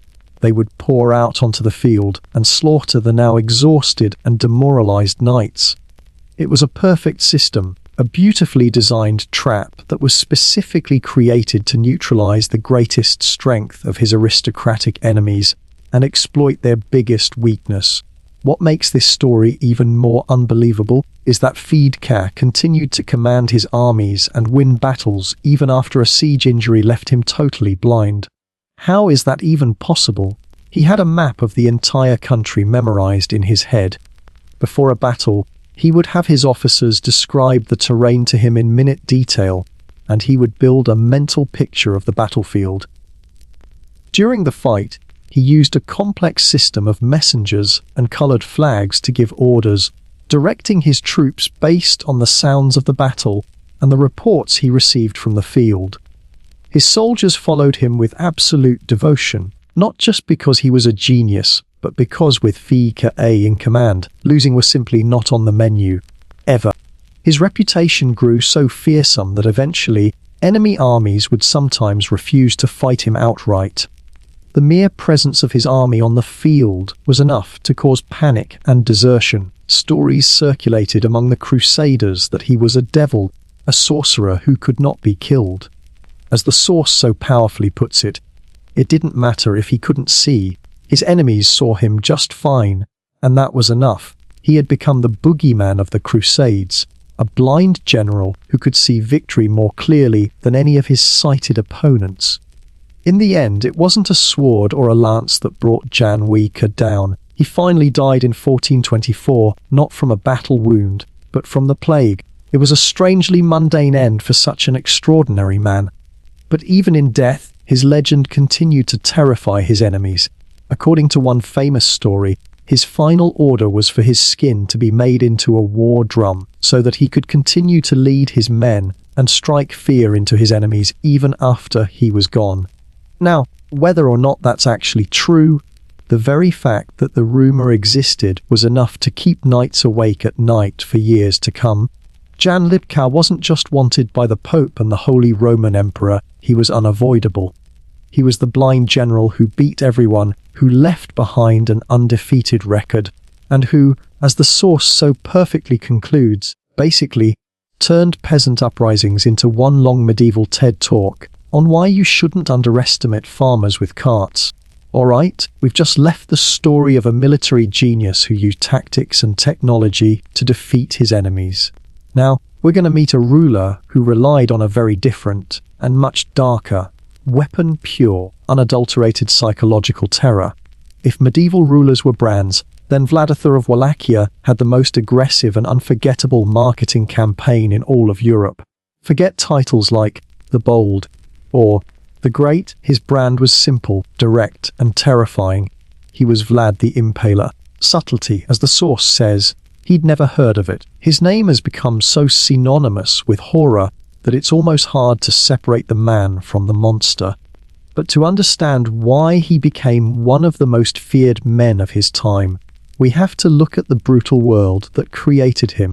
Vlad was born in the year 1431 in Transylvania. And yes, as the source playfully notes, that's the place every vampire movie points to with jazz hands. From the moment he entered the world, he was born into a life of conflict and political instability. He inherited a throne that was constantly under threat, a fiery temper, and what the source calls a knack for extreme problem solving. That's a very polite way of saying he used methods that made even his most brutal contemporaries flinch. His story is a chilling look at how a man can be shaped by trauma, and how he can then, in turn, use that trauma to terrorize the world around him. Now, let's talk about his other famous name, Dracula. To us, that name means only one thing: vampires, but its real origin is actually quite noble. His name, Dracula, literally means son of the dragon. This is because his father, Vlad Suh, was a member of a prestigious Christian military order called the Order of the Dragon. This was a group of knights and rulers sworn to a sacred duty to defend Christian Europe from the ever-expanding power of the Ottoman Empire. So, in its original context, being called Dracula was a title of honor. It meant you were the son of a dragon, a defender of the faith. The Impaler part, however, that was a nickname he earned all on his own. To understand how the noble son of the dragon became the feared Impaler, you have to understand his childhood. His entire worldview, his paranoia, his ruthlessness, it was all forged in captivity. When Vlad was just a young boy, he and his younger brother were sent away by their own father to be political hostages at the Ottoman court. This was a common practice at the time, a way to ensure a ruler's loyalty to the powerful Ottoman Sultan. Just imagine that for a moment. Two young boys, torn from their home and family, living as prisoners in the heart of their enemy's empire, knowing that their lives depended on their father's political decisions hundreds of miles away. But this was more than just an imprisonment. It was a brutal education. During his years at the Ottoman court, Vlad learned a great deal. He learned the Ottoman language, he learned their customs, and most importantly, he got a front row seat to their incredibly effective and brutal methods of psychological warfare. He saw how they used terror as a tool of statecraft, how they controlled vast populations through fear and intimidation. He was, in a very real sense, a student of the very empire he would one day spend his life fighting. He learned how to be cruel from his captors. And then, while he was still a hostage, his life was shattered by betrayal from his own people. His father and his older brother were assassinated by rival nobles back in Wallachia. This 1-2 punch of being a hostage to his enemies, and then having his family destroyed by his supposed countrymen, likely created the deeply paranoid and utterly ruthless ruler that he would later become. He learned 2 hard lessons that would define his entire reign. You can never, ever trust your enemies, and you can never, ever trust your friends. The only thing you can trust is fear. And that brings us to how he earned his infamous nickname. It came from his favorite hobby, his preferred method of execution and political messaging, impaling people on long, wooden stakes. This was his signature move, the thing that made his name whispered in terror from the Danube to the palaces of Europe. And no one was safe. Criminals, political enemies, captured soldiers, even diplomats who annoyed him, they all faced the same gruesome fate. For Vlad, this wasn't just about killing people. He was a showman of terror. He didn't just execute people in a quiet courtyard. He turned his executions into horrifying public art installations. The source paints a chilling picture. Imagine walking into town and finding a literal forest of corpses swaying in the wind like some grotesque Christmas display. This wasn't just about punishment. It was about sending a message. It was a warning, a declaration of his absolute power, and a demonstration of the fate that awaited anyone who dared to cross him. His relationship with the Ottoman Empire, the people who had both held him captive and taught him the art of terror, was, as the source puts it, tense in the same way fire and gasoline have a tense relationship. He often defied them, refusing to pay tribute and launching raids into their territory. One famous story perfectly illustrates his brutal and darkly witty approach. Two Ottoman envoys visited his court and, citing their religious custom, refused to remove their turbans in his presence. Vlad, ever the gracious host, praised their deep commitment to their customs. He then offered to help strengthen their custom by having their turbans nailed directly to their skulls. This was Vlad in a nutshell, brutal, shocking, and with a horrifyingly sharp sense of irony. It was this kind of thinking that would lead him to his most infamous and terrifying act of all, a masterpiece of psychological warfare that horrified even the most battle-hardened soldiers of the time. Vlad's constant defiance and his gruesome sense of humor eventually pushed the Ottoman Empire too far.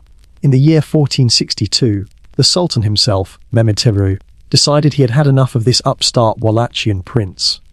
Now, we need to be clear about who this Sultan was. This was not some minor ruler. This was Mehmed the Conqueror, the man who had done the impossible just a few years earlier by conquering the legendary, impregnable city of Constantinople. He was one of the most powerful and successful military commanders on the planet, and he was now marching into Wallachia with a massive, battle-hardened army, a force 3 times the size of anything Vlad could possibly muster. The Sultan was expecting a fight, but he was also expecting to win. He was coming to crush Vlad and wipe Wallachia off the map for good. As the massive Ottoman army marched deeper into Wallachia, they must have found the journey strangely unsettling. There was no grand army drawn up to meet them, no major battles to be fought. Vlad's forces would engage in small-scale guerrilla attacks, night raids and ambushes, but they would refuse to meet the Ottomans in a pitched battle. For the Sultan and his commanders, this was likely frustrating, but not terrifying. They were the conquerors of Constantinople. They were not afraid of a few skirmishes in the woods. They continued their march, pushing relentlessly towards Vlad's capital city of Rogoviti, confident that the final, decisive confrontation would happen there. They were expecting to lay siege to a city. They were not prepared for what Vlad had actually built for them.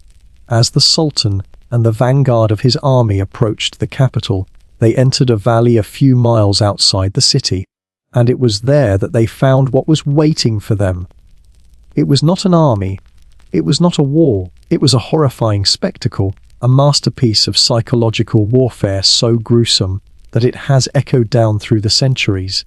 Spread out before them, for miles along the valley, was a literal forest. But it was not a forest of trees. It was a forest of the dead. It was an entire valley lined with the rotting, impaled bodies of some 20 Zarozan captured Turkish prisoners. This was the Forest of the Impaled. Just try to imagine the sheer, gut-wrenching horror of that scene. 20,000 men, an army's worth of captives, each one raised up on a sharpened wooden stake, left to die a slow, agonizing death. The bodies were arranged in concentric circles, with the tallest stakes reserved for the highest-ranking prisoners. The air would have been thick with the unbearable stench of death and decay. The only sound would have been the buzzing of flies and the creaking of the stakes as the thousands of corpses swayed gently in the wind. This was the welcome that Vlad had prepared for the conquering Sultan. This was his defense. The message that Vlad was sending with this grotesque display was brutally, unmistakably clear. He was essentially saying, "You are the mighty Sultan, the conqueror of the world. You have come into my lands with your great army. This is how I treat your soldiers. This is what I am capable of. This is the fate that awaits every single one of you if you take one more step." As the source puts it, the message was, "Welcome to Wallachia, population you, if you're not careful." It was a declaration that he was a man without limits, a ruler willing to descend into a level of barbarity that even the most battle-hardened soldiers would find shocking. He was using the Ottomans' own tactics of terror against them, but amplified to a horrifying new level. And it worked. It worked better than any army or any fortress could have. The reaction of the Ottoman army is one of the most remarkable moments in military history. These were not sensitive, gentle men. These were the battle-hardened veterans who had sacked Constantinople. They had seen every horror that medieval warfare had to offer. But this was different. This was not war. This was a vision of hell on earth. The sight of the forest of the impaled completely broke their morale. The story goes that even Sultan Mehmed II, the great conqueror, was so shaken by the spectacle that he turned his army around and went home. He had been defeated not by swords or by spears, but by a horrifying art installation. It was, as the source concludes, terrorism as national defense, grim but brutally effective. Of course, as you can probably imagine, branding yourself as the guy who stabs people with trees doesn't win you many friends at home either. Vlad's cruelty was not reserved solely for his foreign enemies. He used the same methods to enforce his absolute rule over his own people. The local nobles, the boyars, absolutely hated and feared him, and they constantly plotted against him. Rival claimants to his throne were always looking for an opportunity to depose him, often with the help of neighboring powers who were also terrified of him. He was a man surrounded by enemies, both inside and outside his borders. This has led to a fascinating historical debate that continues to this day. Depending on which chronicle you read, Vlad was either a patriotic hero who used extreme measures to defend his people from a foreign superpower, or he was a sadistic maniac who made Genghis Khan look like a kindergarten teacher. In Romania today, he is often remembered as a national hero, a harsh but just ruler who fought against corruption and bravely defended his homeland's independence. The truth, as is often the case, is probably somewhere in the complicated, bloody middle. Eventually, though, Vlad's many enemies caught up with him. He was finally killed in battle around the year 1476, and in a final, fittingly gruesome piece of political theatre, his head was cut off and sent to his old rival, Sultan Mehmed II, as a trophy. It was proof, as the source wryly notes, that even the impaler could end up impaled by politics. His reign of terror was over, but his legend was just beginning. Centuries later, an Irish author named Bram Stoker was looking for a name for his new vampire novel. He stumbled across the story of the brutal prince from Wallachia, and he borrowed Vlad's name, Dracula, for his immortal villain, Count Dracula. And with that, Vlad's brand was cemented forever, his real-life horrors transformed into supernatural fiction. It is a strange legacy for a medieval prince. Not many rulers get remembered for their state collection. In short, as the source so perfectly concludes, Vlad the Impaler wasn't just wanted. He was the medieval equivalent of a viral horror meme, a story of terror so potent that it has continued to shock and fascinate us for over 500 years. We've spent some time now with rebels, statesmen, and madmen, figures whose crimes were tied to grand causes and national conflicts. Now, it's time to switch gears and wade into the murky waters of the rogues, the outlaws who were wanted not for trying to build a nation, but for building their own personal fortunes at the expense of everyone else. And our first rogue is a man who makes the legendary Robin Hood look like an amateur. As the source says, forget Robin Hood. William de Morisco was the upgrade nobody asked for but everyone got. Where Robin Hood allegedly robbed from the rich and gave to the poor, William robbed from the rich and then kept it all for himself. And as the script so rightly asks, because honestly, who wouldn't? William de Morisco was born into a noble but very problematic family in the early 13th century. He grew up with the kind of family history that makes a king twitch. His family was already tainted, having been accused of treason in the past, which in the tightly knit world of medieval nobility was basically a genetic condition. A cloud of suspicion hung over the de Morisco name from the very beginning. Now, a sensible man in William's position would have kept his head down, played it safe, and spent his life trying to prove his loyalty to the crown. But William was not a sensible man. Instead of playing it safe, William decided to lean in. He looked at his family's bad reputation not as a curse, but as a license to do whatever he wanted. As the source puts it, why settle for being a regular noble when you could be a pirate, a rebel, and possibly the most irritating island landlord in England? He embraced the role of the villain, deciding that if the world was going to see him as a potential traitor anyway, he might as well get some benefits from it. This decision would set him on a path to becoming one of the most wanted men in the kingdom.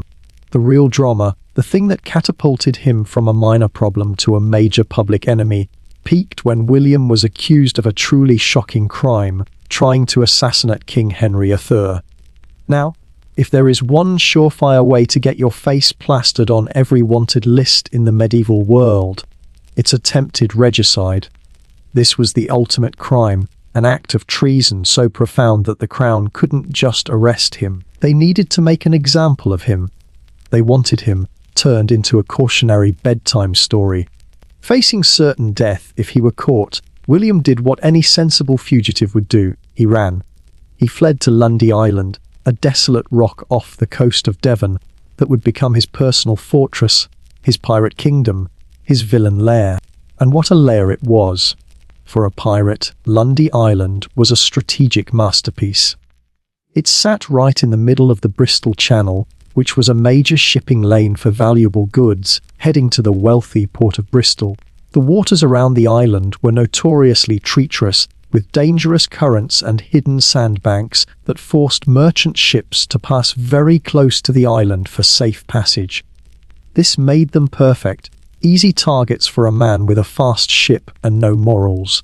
Lundy Island was a pirate's paradise, a natural choke point for all the wealth flowing into one of England's richest cities.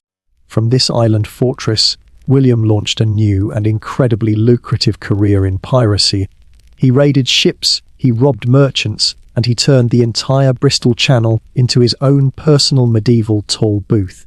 But as the source cleverly points out, instead of handing you a receipt, he stole your cargo and sometimes your crew. He became the king of Lundy Island, a pirate lord who operated with impunity just off the coast of the King of England's own country. And he did this for nearly 2 decades. Think about that for a moment. For 20 years, William de Morisco made King Henry IV look like he couldn't even control his own coastline. Every ship that was robbed, every merchant who was ruined, was another mark against the king's authority. This wasn't just a crime spree, it was a constant, public humiliation for the crown. His continued existence was a glaring advertisement for the limits of a medieval king's power, especially when it came to the sea. For years, the cycle continued. The merchants would complain to the king, the crown would fume and issue decrees, and William would just keep on raiding, cashing in, as the source says, like the sea was his personal ATM. But eventually, even a medieval king's patience has its limits. King Henry III finally snapped. In the year 1242, he sent a small army to storm Lundy Island and put an end to this 2-decade-long headache once and for all. And this time, William shockingly lost. It turns out, as the script notes, that a ragtag pirate crew doesn't beat an angry king with soldiers. His execution, like that of William Wallace, was a piece of medieval performance art. First, he was dragged through the streets of London to remind everyone what happens to people who annoy the crown. Then, he was given the full deluxe package for traitors. He was hanged, drawn, and quartered. His body parts were then distributed across the kingdom, like grim party favors, a gruesome warning to any other would-be pirates or assassins. The message of his brutal end was crystal clear: don't rebel, don't engage in piracy, and definitely, under no circumstances, should you ever try to stab the king. William de Morisco may not have inspired any heroic ballads, but he didn't need to. He was living proof that being most wanted in the Middle Ages wasn't always about justice or morality or fighting for a noble cause. Sometimes it was simply about how spectacularly you managed to irritate a king. And in that department, William was world-class. We've just met a man who built a pirate kingdom and held it for 20 years through sheer force and strategic placement. Now, let's meet an even stranger rogue of the high seas, a man whose career path was so bizarre it sounds like a work of fiction. Every medieval most wanted list, it seems, needs at least one guy who simply could not pick a career and stick with it. So, enter Eustace the monk, a man whose resume is one of the most confusing and contradictory in all of medieval history. Just try to wrap your head around this.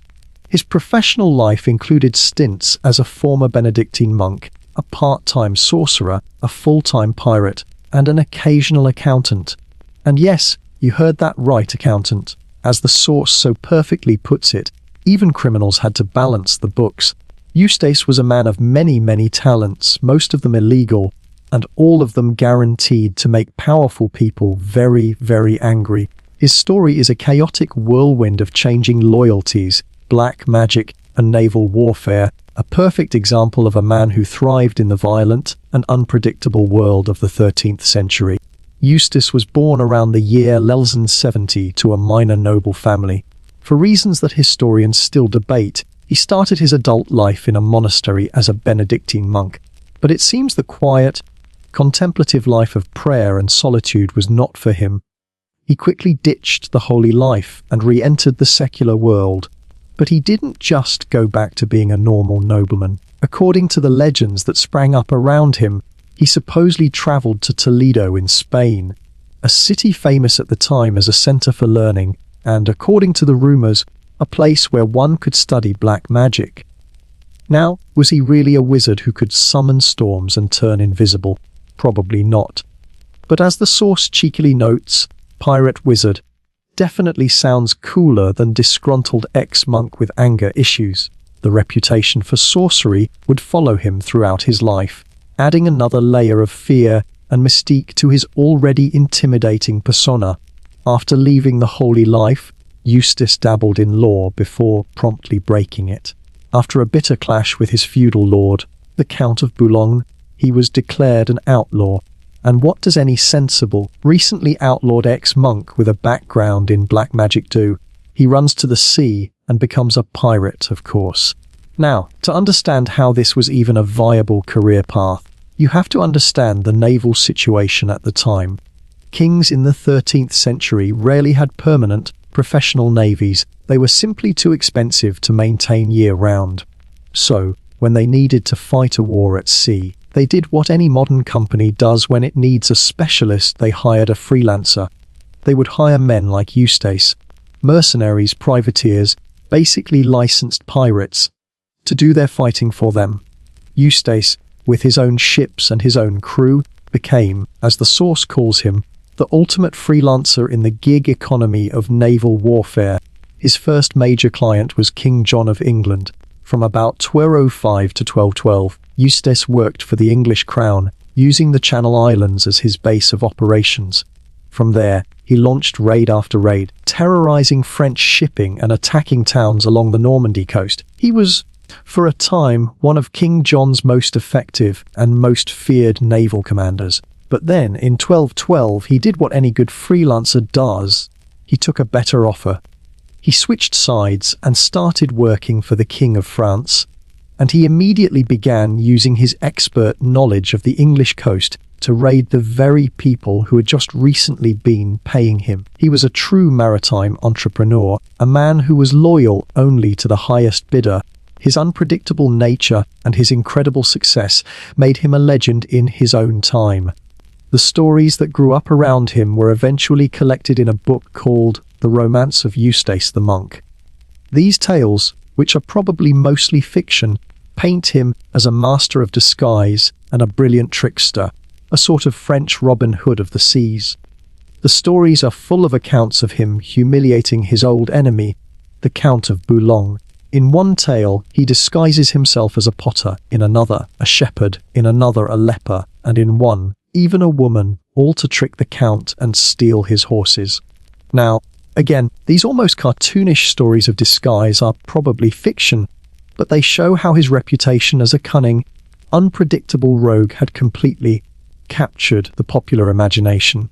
He was the kind of character that people loved to tell stories about, a man who seemed to operate by his own set of rules. always outsmarting the powerful and wealthy lords who were trying to hunt him down. He was a folk hero to some and a terrifying menace to others. But the life of a freelance pirate is a dangerous one, and Eustace's luck finally ran out in the year 1217 at the Battle of Sandwich. By this point, he was once again working for the French, and he was commanding a fleet that was bringing reinforcements to England to support a French invasion. But he was intercepted by an English force who used a clever and nasty trick. As they closed in on Eustace's ships, the English threw pots of powdered lime into the wind, which blew into the faces of the French crews, blinding them just before the English sailors boarded their ships. In the chaos of the battle, Eustace was captured, but he wasn't found fighting heroically on the deck of his flagship. He was found hiding in the ship's bilges, the filthy, dark bottom of the boat. He immediately offered a huge ransom for his life, but his captors, a mix of English sailors and merchants who absolutely hated him for his years of raiding and for his recent betrayal of King John, refused his offer. They were in no mood for mercy. They wanted revenge. There was no trial, no formal process, no delay. He was executed right there on the deck of the ship with a single sword stroke to the neck. It was a swift, brutal, and unceremonious end for a man who had lived such a chaotic and legendary life. And so, as the source perfectly concludes, Eustace the monk wasn't remembered as noble or tragic. He was remembered as the chaos button everyone regretted pressing. He was a pirate, a sorcerer, an accountant, and eventually a cautionary tale about the dangers of living a life with no allegiances at all. We've spent our time with some truly remarkable characters so far: rebels, queens, pirates, and generals. Now, we're going to enter our final and most complex category of most wanted figures. These are the people whose stories are not so black and white, the ones who history has struggled to define. They are the sinners, the saints, and the scapegoats. And we're going to begin with a story that is so incredible, so unlikely, that if it weren't a matter of historical record, you would swear it was pure fiction. It is the story of a teenage girl who would lead an army and change the course of a war. As the source so brilliantly puts it, if you think teenagers today are dramatic, wait until you meet Joan of Arc. She was a 15th century French farm girl who told everyone that she heard voices from saints, and then, in a turn of events that still baffles historians, she proceeded to lead armies into battle like she was born with cheat codes. Her story is a testament to the power of faith, the desperation of a nation on its knees, and the terrifying speed at which medieval power structures could elevate a hero and then just as quickly destroy them. She would become one of the most wanted people in Europe, not for greed or for power, but for the simple and apparently unforgivable act of being successful. Joan was born in the year 1412 in a small village in France. She was a peasant with absolutely zero military training and no education to speak of. By all accounts, she was destined to live and die in obscurity, just like millions of other peasant girls of her time. But Joan claimed that she was different. She insisted that God himself had chosen her for a divine mission to save the Kingdom of France from the English during the brutal conflict known as the 100 Years' War. She said that she heard the voices of saints, specifically Saint Michael, Saint Catherine, and Saint Margaret, who spoke to her, guided her, and gave her a set of very specific instructions. This mission from God wasn't some vague call to be a better person. It was a clear, two-part strategic military and political plan. First, her voices told her that she must travel to the besieged city of Orleans and lift the English siege that was strangling it. The city was strategically vital, and its fall would likely have spelled the end for the French cause. Second, after saving Orleans, she was to take the heir to the French throne, the young Dauphin Charles, and lead him hundreds of miles through dangerous, enemy-held territory to the city of Reims. Reims was the traditional place where French kings were crowned, and having his coronation there would solidify Charles's legitimacy and rally the French people to his cause. It was an incredibly bold and seemingly impossible plan for anyone let alone an illiterate teenage farm girl. Now, to understand why anyone, and I mean anyone, would even consider listening to her, you have to understand just how desperate the situation in France had become. The 100 Years' War was going terribly for the French. They were on the verge of complete and total defeat. The English and their powerful French allies, the Burgundians, controlled huge chunks of the country, including the capital city of Paris. The English king was claiming the throne of France for himself, and it looked very much like he was going to get it. France, as an independent nation, was on the brink of ceasing to exist. At the head of this broken and defeated kingdom was the French heir, the Dauphin Charles. He was, by all accounts, a pathetic figure. He was weak, he was uncrowned, and he was perpetually indecisive. He hadn't even been properly crowned king, because the traditional city for coronations, Reims, was deep in enemy territory. He was on the verge of giving up completely, of accepting that the war was lost. This was the leader of the French resistance, a man without a crown, without confidence, and almost completely without hope. The entire French cause was teetering on the edge of the abyss. So into this world of absolute desperation walks a teenage peasant girl, claiming to have a direct line to God. Under normal circumstances, as the source points out, most people would have laughed. She would have been dismissed as a madwoman or a charlatan and sent on her way. But these were not normal circumstances. France was losing so badly, they were so completely out of options, that they were willing to try anything. And so when Joan of Arc showed up at the Dauphin's court with her incredible story and her unshakable conviction, the court, in its desperation, basically said, "You know what? Fine, let's see what the teenager can do."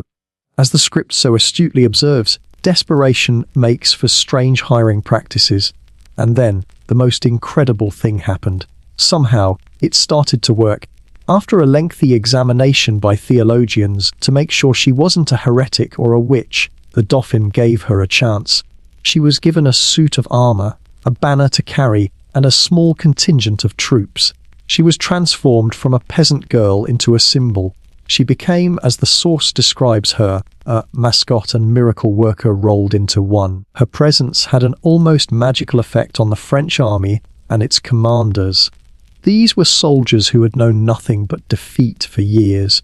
They were, as the source colourfully puts it, usually demoralised and half-drunk. But when they saw this young girl, so full of faith and utterly convinced of their divine mission to save France, something shifted. Her courage was contagious.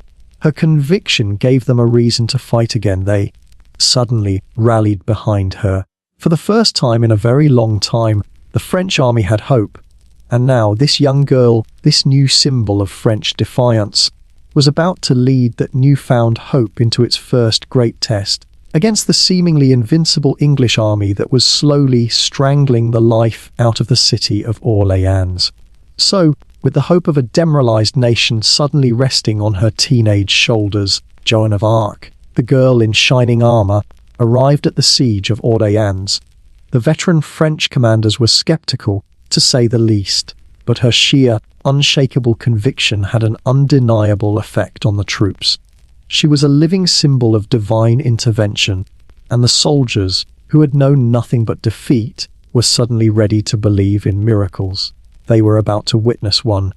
In May of 1429, Joan led the French army in a series of daring assaults that completely broke the English siege of Orléans. It was a stunning, almost unbelievable victory that shocked everyone, especially the English. For months, their victory had seemed inevitable, and now, in a matter of days, their entire strategy had been shattered by a teenage girl who, as the source wryly notes, couldn't even legally drink their weak medieval ale. The victory at Orléans was a massive turning point in the 100 Years' War, both militarily and psychologically. The French finally believed they could win, and the English, for the first time, began to fear that they might lose. And it seems Joan was more than just an inspiring mascot. The historical accounts suggest she had a shocking and innate talent for warfare. She was apparently a natural at directing artillery fire, which was a key and very technical part of siege warfare in the 15th century. This peasant girl, who had no formal training, was confidently giving orders about cannon placements and trajectories, and her instincts were proving to be devastatingly effective. She wasn't just a symbol the soldiers rallied behind. She was an active and brilliant commander in her own right. With the first part of her divine mission accomplished, Joan immediately moved on to the second. She had promised the Dauphin Charles that she would see him crowned, and she was a girl who kept her promises. She led the French army on a daring campaign straight through enemy-held territory, capturing key towns and clearing a path to the city of Reims. In July of 1429, just a couple of months after her victory at Orléans, Charles the Sire was officially crowned King of France in the traditional cathedral at Reims, with Joan standing proudly by his side. She had done the impossible. She had fulfilled her mission from God, saved a critical city, and legitimized her king, completely turning the tide of the war.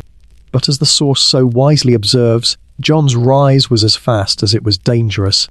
Her success, as miraculous as it was, made a lot of very powerful people very uncomfortable. Kings don't like being upstaged, and church authorities don't like teenage prophets handing out military advice.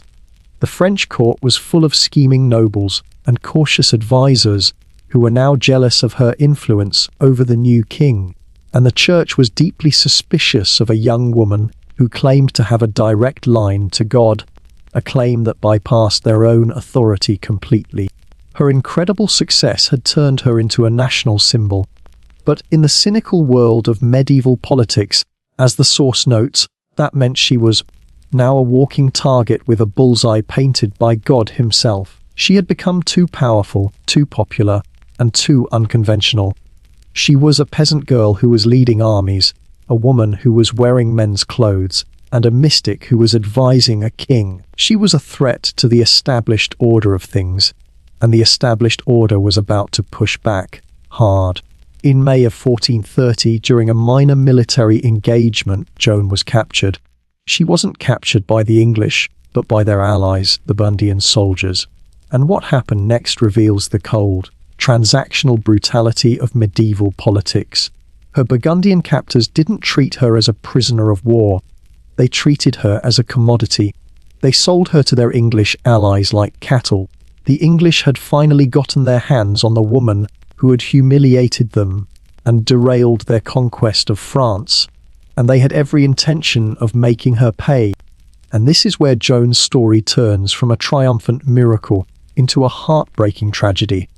The king that she had just crowned, the man who owed his throne and his kingdom to her, King Charles VII, did nothing to save her. He didn't attempt to ransom her, which was a common practice for high-value prisoners. He didn't attempt a military rescue. He simply abandoned the teenage girl who had saved him. Whether it was due to political calculation, jealousy of her popularity, or simple cowardice, the king she had served so faithfully now left her to her fate. The English, now in possession of their most hated enemy, knew that simply executing her wasn't enough. They needed to destroy her legacy. So they decided to put her on trial for heresy. This was a brilliant and cynical move. If they could prove that her victories were the work of the devil, not of God, they could discredit her entirely. It was, as the source states, political show trial from the start, run by pro-English French clergy. The goal was never to find the truth. The goal was to discredit Joan, prove her visions were demonic, and by doing so, delegitimize the king she had put on the throne. And so, the stage was set for Joan's final battle. She was alone, a prisoner in enemy territory, abandoned by the king she had created. Her enemies were not soldiers with swords and bows this time, but clever, educated churchmen with loaded questions and theological traps. Her final battle would not be fought for a city or a castle. It would be fought for her life, her reputation, and her very soul, in a courtroom where the verdict had already been decided before the trial even began. And so Joan's final battle began, not on a field of mud and blood, but in a cold stone chamber in the city of ruin. She was a prisoner, alone, abandoned by the king she had created, and surrounded by her mortal enemies. But this was not just any prisoner. This was Joan of Arc, and she was not going to be an easy victim. Her enemies, a court of high-ranking, pro-English French clergy, were expecting a frightened, ignorant peasant girl they could easily trick and condemn. What they got was a young woman with a will of iron and a mind as sharp as any sword she had ever carried. The court proceedings were, from the very beginning, a complete sham. The source describes it perfectly as a circus of loaded questions, trick traps, and clergy who had clearly decided on the verdict before she even spoke. They weren't there to discover the truth. They were there to manufacture a confession and justify a predetermined execution. The charges against her were numerous, with the English calling her a witch, a heretic, and, in a charge that they would pursue with obsessive focus, a cross-dresser. They questioned her for weeks, trying to catch her in a contradiction, to twist her words, to trap her in a theological corner. One of the most famous of these traps reveals just how incredibly sharp she was. Her interrogators, a panel of highly educated theologians, posed a question that was a masterpiece of clerical cunning. They asked her, "Do you know if you are in God's grace?" Now, this was a perfect trap. If she answered yes, she would be guilty of the sin of presumption, because no one can truly know if they are in God's grace. But if she answered no, she would be admitting her own guilt, essentially confessing that she was a sinner and not a messenger from God. It was a question with no right answer, a theological checkmate. But Joan, the uneducated farm girl, gave an answer so brilliant that it stunned the entire court into silence. Her reply was simple, humble, and logically flawless. She said, "If I am not, may God put me there, and if I am, may God so keep me." With that one sentence, she had completely sidestepped their perfect trap. It was an answer so profound that the court records note that her interrogators were greatly astonished, and ended the day's questioning right there. This teenage girl was proving to be a far more formidable opponent than they had ever imagined. Since they couldn't easily trap her on theology, her accusers focused heavily on the charge of cross-dressing. It might seem strange to us today, but her habit of wearing men's clothes, the same armor and tunic she wore in battle, was a key part of their case against her. As the source sarcastically observes, wearing armor was apparently more offensive than leading an army. They argued it was an abomination, an act against God and nature. But for Joan, it was never about defying gender roles, it was about survival. Her reason for wearing men's clothes was a grim and practical necessity. In the rough, male-dominated world of a military camp, and later in a prison run by English soldiers, wearing a dress would have made her incredibly vulnerable. Her male attire was, as she herself stated, her only protection against sexual assault.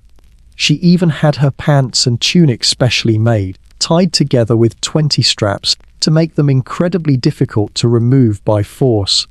Her clothing was her armor, both on and off the battlefield. But her accusers would use this very need for protection against her in the most cruel and cynical way imaginable.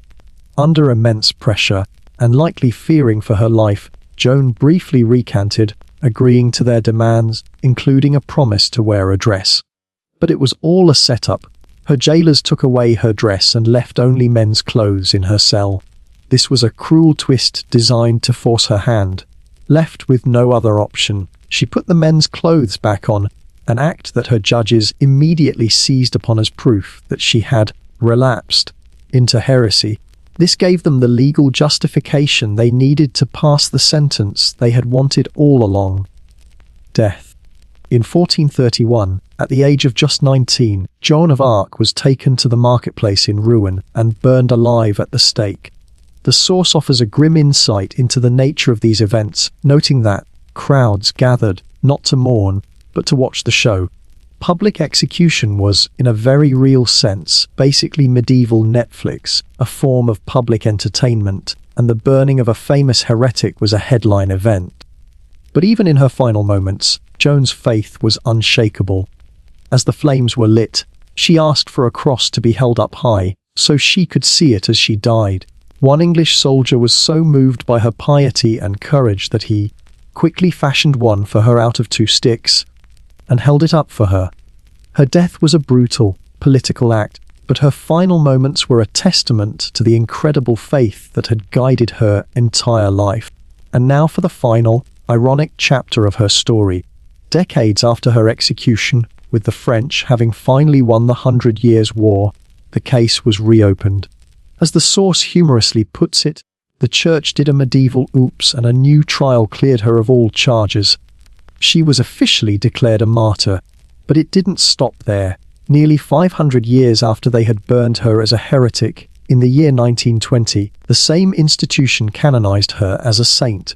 And as the script so perfectly concludes, nothing says, "We made a mistake," like elevating someone from witch to holy icon.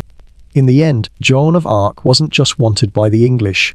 She was, as the source states, the nightmare of every medieval power structure, young, female, stubborn, and inconveniently successful. She defied every category they tried to put her in, and her story remains one of the most powerful and perplexing in all of history.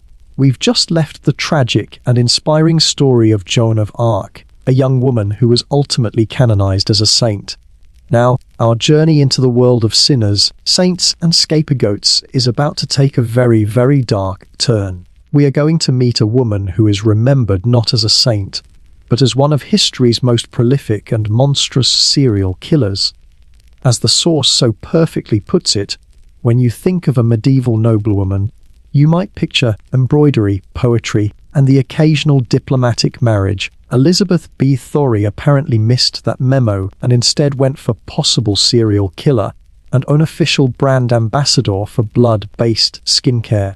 Her story is one of the most chilling and disputed in all of European history, a gruesome legend of aristocratic cruelty that has fascinated and horrified people for centuries. Elizabeth B. Thory was born in the year 1560 into one of Hungary's most powerful and fabulously wealthy noble families. From the moment of her birth, she had it all: sprawling castles, vast estates, immense political influence, and, as the source notes, more power than most men could handle. She was married to an equally powerful nobleman, the celebrated war hero Ferenc Nógdásdy, and for many years she lived the life expected of a high-ranking countess. But the key turning point in her story came in the year 1604, when her husband died. Suddenly, Elizabeth was no longer just a countess. She was an incredibly powerful and independent widow, in sole control of a vast fortune and huge estates that made her one of the most significant landowners in the entire kingdom. And that, as the source ominously notes, is where the rumours began. By the early 1600s, dark whispers began to spread from the villages and towns that surrounded her castles.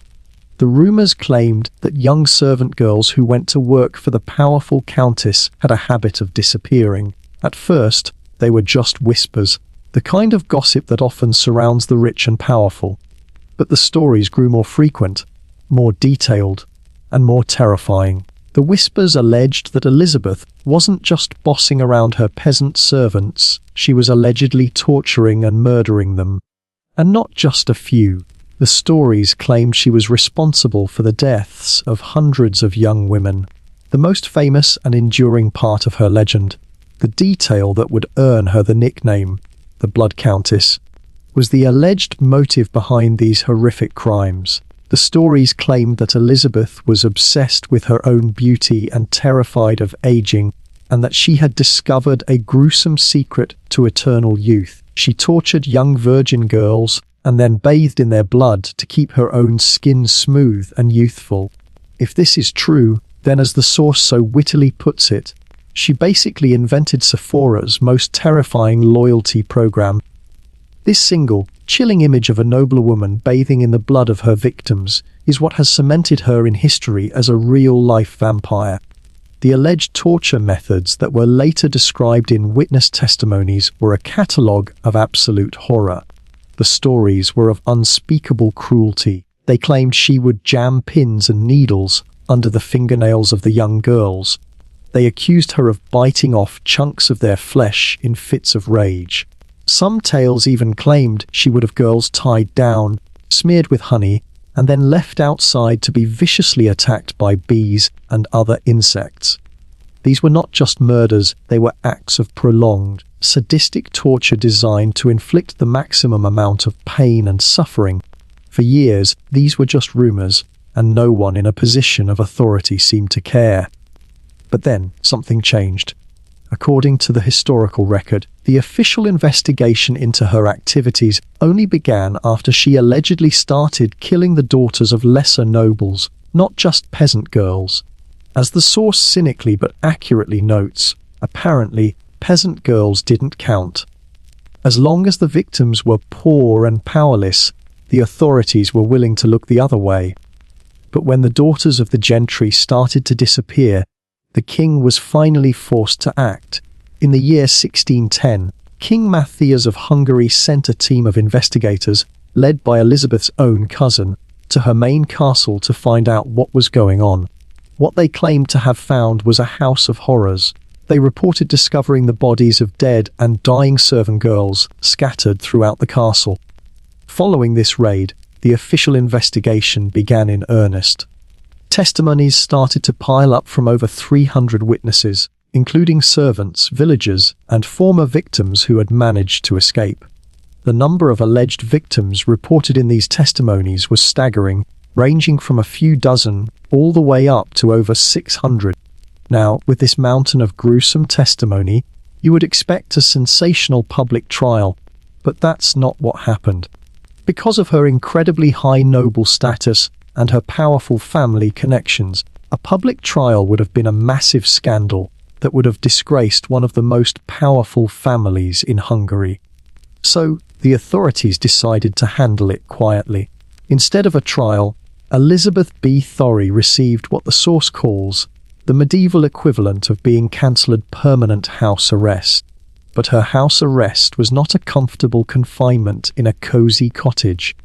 They took her to one of her own castles, and they literally walled her up in a chamber, bricking up the windows and doors and leaving only small slits for food and air to be passed through. It was, as the source vividly imagines it, a medieval timeout that lasted 4 years. She was completely cut off from the world, a prisoner in her own home, left to live out the rest of her days in darkness.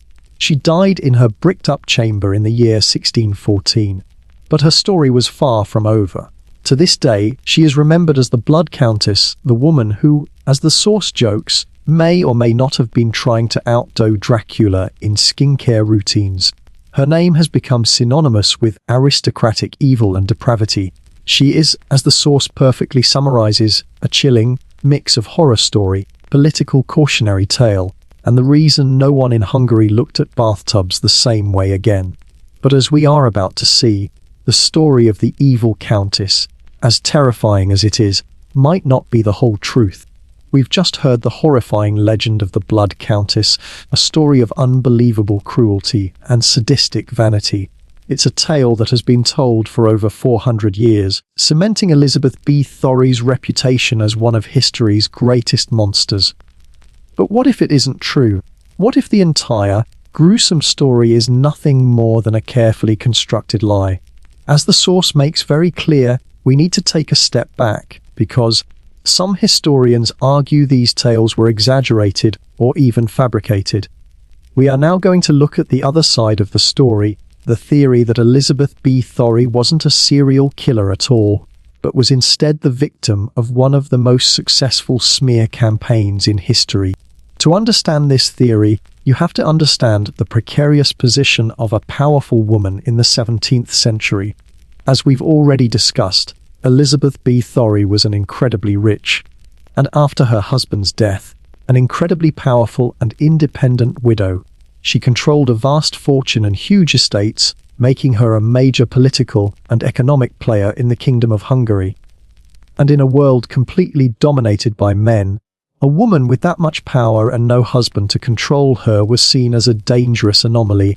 As the source says, a rich, powerful widow sitting on land that a lot of ambitious men wanted was a prime target. She was, in many ways, the perfect victim for a political takedown. This wasn't just a problem for Elizabeth. It was a common tactic of the time. If you were a powerful man and a woman stood in the way of what you wanted, whether it was land, wealth, or political influence, there was a tried and true method for getting rid of her. As the source explains, accusing a woman of witchcraft, heresy, or general evil vibes was the fastest way to get them out of the picture. These accusations were easy to make and almost impossible to defend against. Once the rumors of dark deeds and depraved evil started to circulate, they would take on a life of their own, and the woman at the center of them would be socially and politically destroyed, even if no concrete evidence ever emerged. So, this brings us to the central question of this entire story, the question that historians still fiercely debate to this day.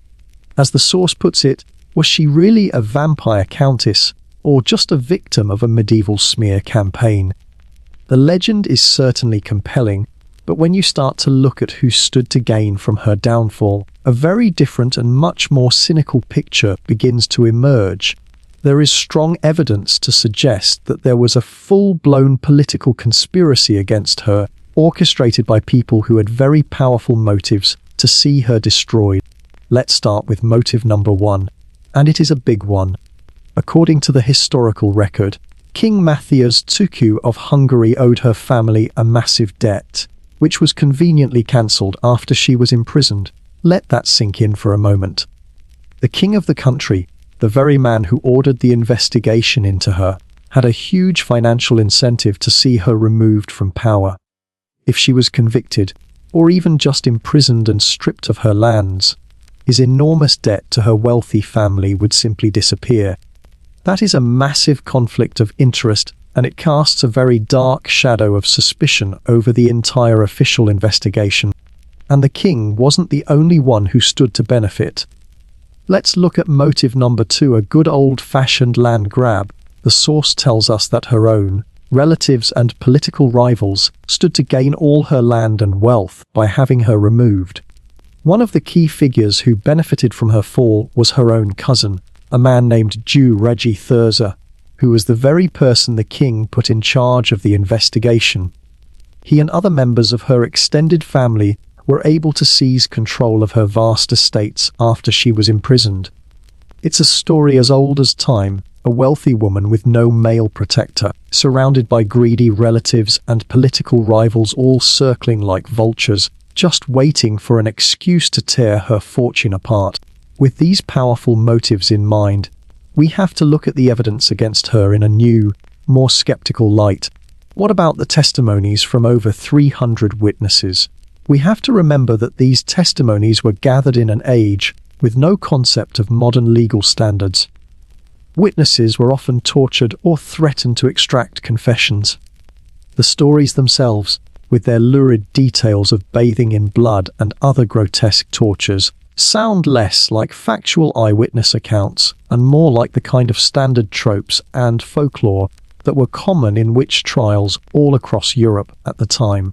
It's entirely possible that B. Thorry was a harsh and cruel mistress to her servants, a common trait among the nobility of the era, and that these acts of everyday cruelty were deliberately exaggerated into a monstrous legend for political purposes. And what about the fact that she never faced a public trial? The official story is that this was done to protect the honor of her powerful family. But the conspiracy theory offers a different interpretation. Perhaps her accusers avoided a public trial because they knew their evidence was flimsy and based on coerced testimony and wild rumors. They knew that in a real court, even a biased one, their case might fall apart.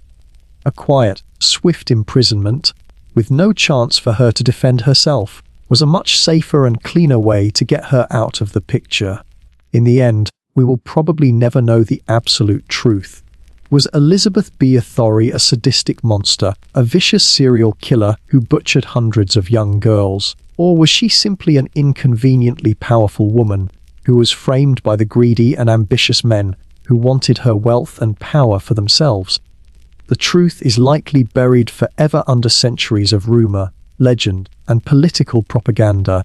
It's entirely possible that she was guilty of some cruelty towards her servants, and that this kernel of truth was then deliberately fanned into the inferno of the Blood Countess legend to serve a political purpose. But what we do know for sure is this, as the source so perfectly concludes: whether she was guilty of mass murder or simply guilty of being an inconveniently powerful woman, the legend stuck. The story of the evil countess bathing in the blood of virgins was just too shocking, too gruesome, and too compelling to be forgotten, regardless of the actual facts of the case. And so Elizabeth B. Thorey remains infamous, a chilling and complex figure who serves as a potent reminder that in the murky world of history, sometimes the most terrifying monster is not the person who commits the crime, but the story that is told about them afterwards. We've just explored the dark and twisted legend of Elizabeth Bathory, a woman whose guilt or innocence is still a matter of intense historical debate. Now, we're going to stay in this murky world of aristocratic horror, but we're going to meet a figure whose fall from grace was even more shocking and spectacular. As the source so perfectly puts it, if history had a category for worst career transitions, Gilles de Rais would win gold. He went from being a celebrated knight and a national hero to the subject of one of the most infamous and stomach-churning criminal cases of the entire Middle Ages. To put it in modern terms, think of a decorated war hero suddenly becoming the subject of a horrifying true crime podcast. His story is a chilling reminder of how quickly a hero can become a monster, or at least be accused of being one. To understand the shock of his downfall, you first have to understand the incredible heights from which he fell. Gilles de Rais was born in 1405 into a very wealthy and powerful noble family in France. He was destined for a life of privilege and military glory, and he did not disappoint. He rose to fame as a brave and effective military commander during the 100 Years' War, fighting alongside the most famous and revered figure of that entire conflict, Joan of Arc. Yes, as the source emphasizes, that Joan of Arc. When she was rallying the French troops and lifting the siege of Orléans, Gilles de Rais was right there with her, in shining armor, fighting bravely by her side. For his service, he was showered with honors, earning the prestigious title of Marshal of France and collecting more land and castles than he could reasonably manage. For a time, he was, as the source says, basically France's golden boy, rich, decorated, and close to royalty. But then came the plot twist.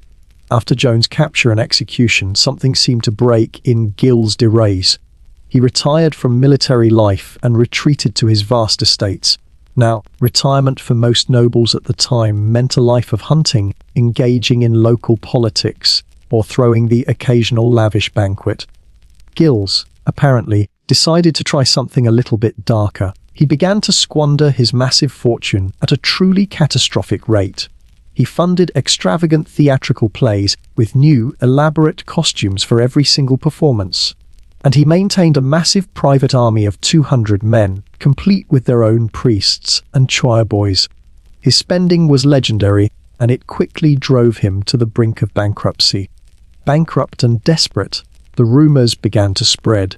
The stories claimed that Gilles, in a desperate attempt to regain his lost wealth, had turned to the dark arts of alchemy and sorcery. He allegedly hired occultists and alchemists, hoping they could teach him how to turn lead into gold, or, even more chillingly, how to summon demons who could restore his fortune. It was at this point, his accusers claimed, that his descent into darkness took a horrifying and murderous turn. According to the charges that would later be brought against him, his occult practices soon spiraled into outright murder, and not just one or two. The accusations were of an almost unimaginable scale: the kidnapping, torture, and ritualistic killing of possibly hundreds of children over an 8-year period. The details were grim.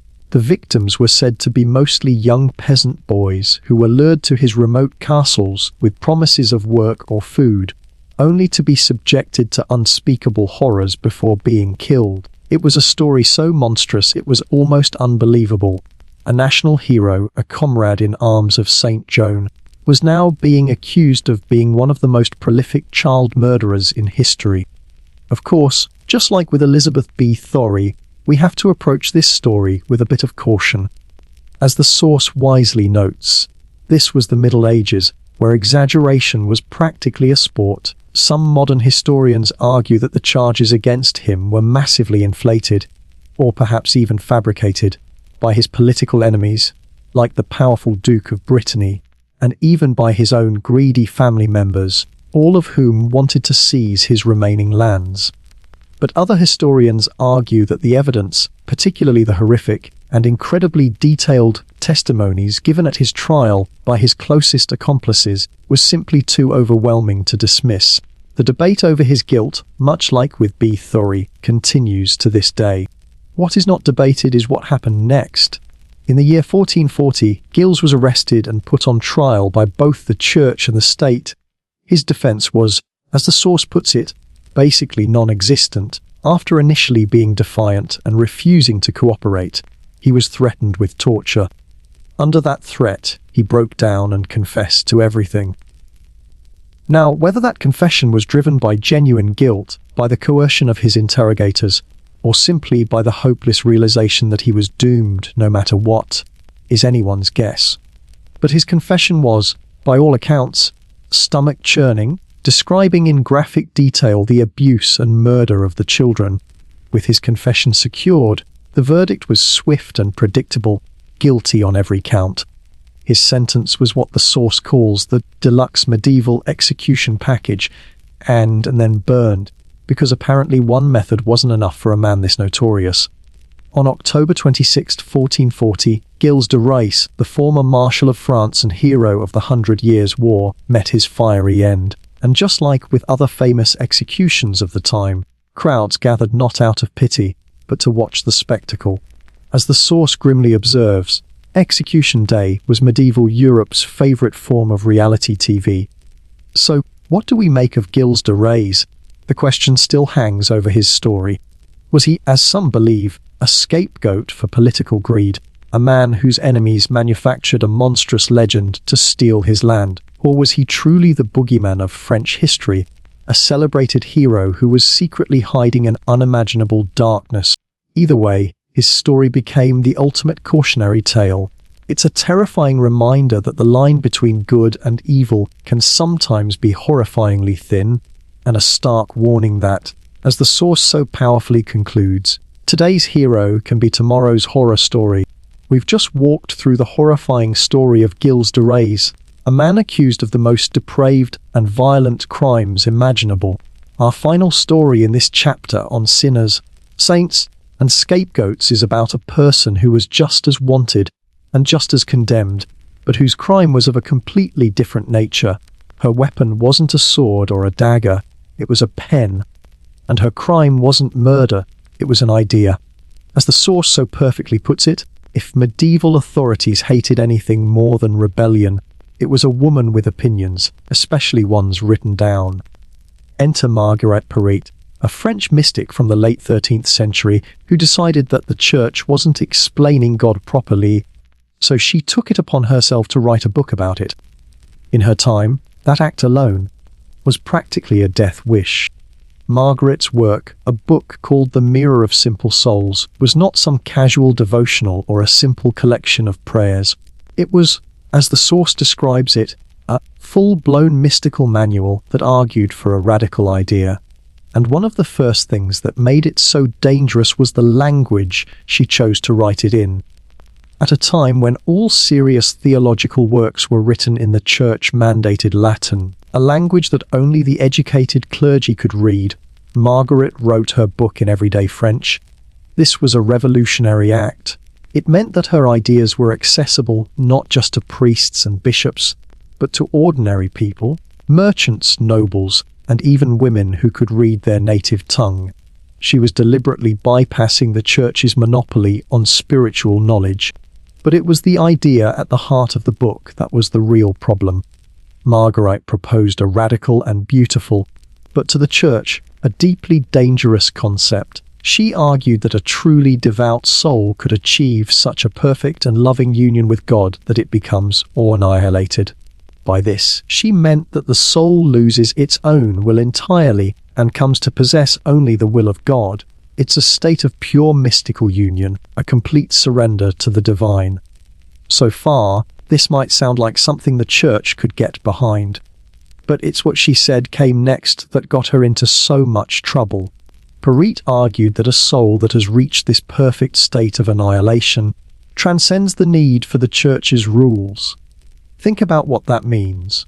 A soul in this state, she claimed, no longer needs the rituals, the sacraments, the priests, or the bishops. It is so completely united with God that it is beyond the laws and structures of the institutional church. As the source puts it in a wonderfully modern and simple way, you can just vibe directly with God. Now, you can probably guess how well this idea went over with the most powerful and hierarchical institution in the medieval world. As the source so perfectly analogizes, that idea went over about as well as telling the IRS that taxes were optional. Margaret's book was seen as a declaration of spiritual anarchy. It was a direct threat to the church's immense power, which was built entirely on the idea that it was the sole gatekeeper to salvation. The church was the necessary middleman between humanity and God, and Marguerite Parit had just written a best-selling manual on how to cut out the middleman. For a while, she actually got away with it. Her book circulated, people admired its profound spirituality, and it was even copied by hand and passed around among mystical communities. But eventually, word of this radical little book spread up the clerical food chain, and soon, the theological watchdogs were on her case. The book was officially declared heretical, and she was ordered to stop distributing it and to renounce her ideas. Margaret's response to this order from one of the most powerful institutions on earth was, as the source says, a polite but firm no. This was not the answer the Inquisition wanted. In the year 1308, she was arrested and put on trial in Paris. She was then imprisoned for a year and a half, a long period during which her interrogators tried everything to break her. But Margaret refused to cooperate. She refused to speak to her interrogators, deny her book, or play the part of the frightened heretic. She faced them with a quiet, resolute silence, a stubbornness, as the source puts it, of someone who knew the ending was already written. The verdict, unsurprisingly, was guilty of heresy, and because medieval punishments were never ever subtle, the sentence was death by fire. On June 1, 1310, Marguerite Parit was taken to a public square in Paris and burned at the stake in front of a massive crowd. As we've seen before, public executions were not just about justice, they were about entertainment and intimidation, and as the source notes, nothing drew an audience like a condemned heretic. The church had made its point. This is what happens to those who dare to challenge its authority. But here is the beautiful and profound irony of her story. The church managed to kill the author, but they couldn't kill the book. Despite being banned and condemned, anonymous copies of the Mirror of Simple Souls survived. They kept popping up, passed secretly from hand to hand, translated into different languages, and read by mystics for centuries. The final, incredible twist is that centuries later, theologians would come to praise her work as one of the finest and most important books of Christian mysticism ever written. The very ideas that got her burned at the stake are now celebrated as profound spiritual insights. As the source dryly notes, medieval censorship not exactly flawless. So, Marguerite Parit joins our list of the most wanted, not because she raised an army, or robbed a merchant, or poisoned a king. She was wanted because, as the source concludes, she wrote something too radical, too defiant, and far too inconvenient to be ignored. Her crime was a crime of the mind, and her rebellion was a rebellion of the soul. In a world that demanded obedience, her crime was thinking too hard and refusing to apologize for it. And so, we come to the end of our journey through the shadowy world of the medieval most wanted.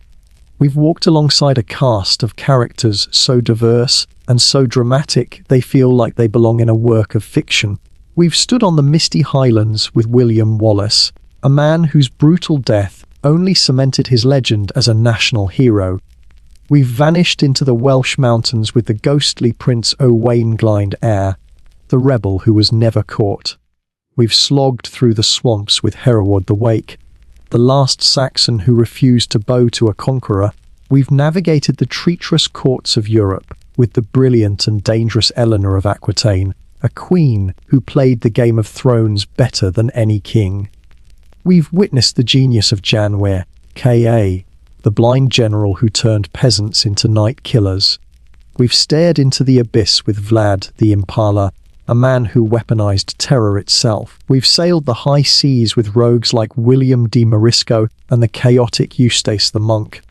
And we've wrestled with the complex and tragic stories of Joan of Arc, Elizabeth B. Thory, Gilles de Rais, and Margaret Perit.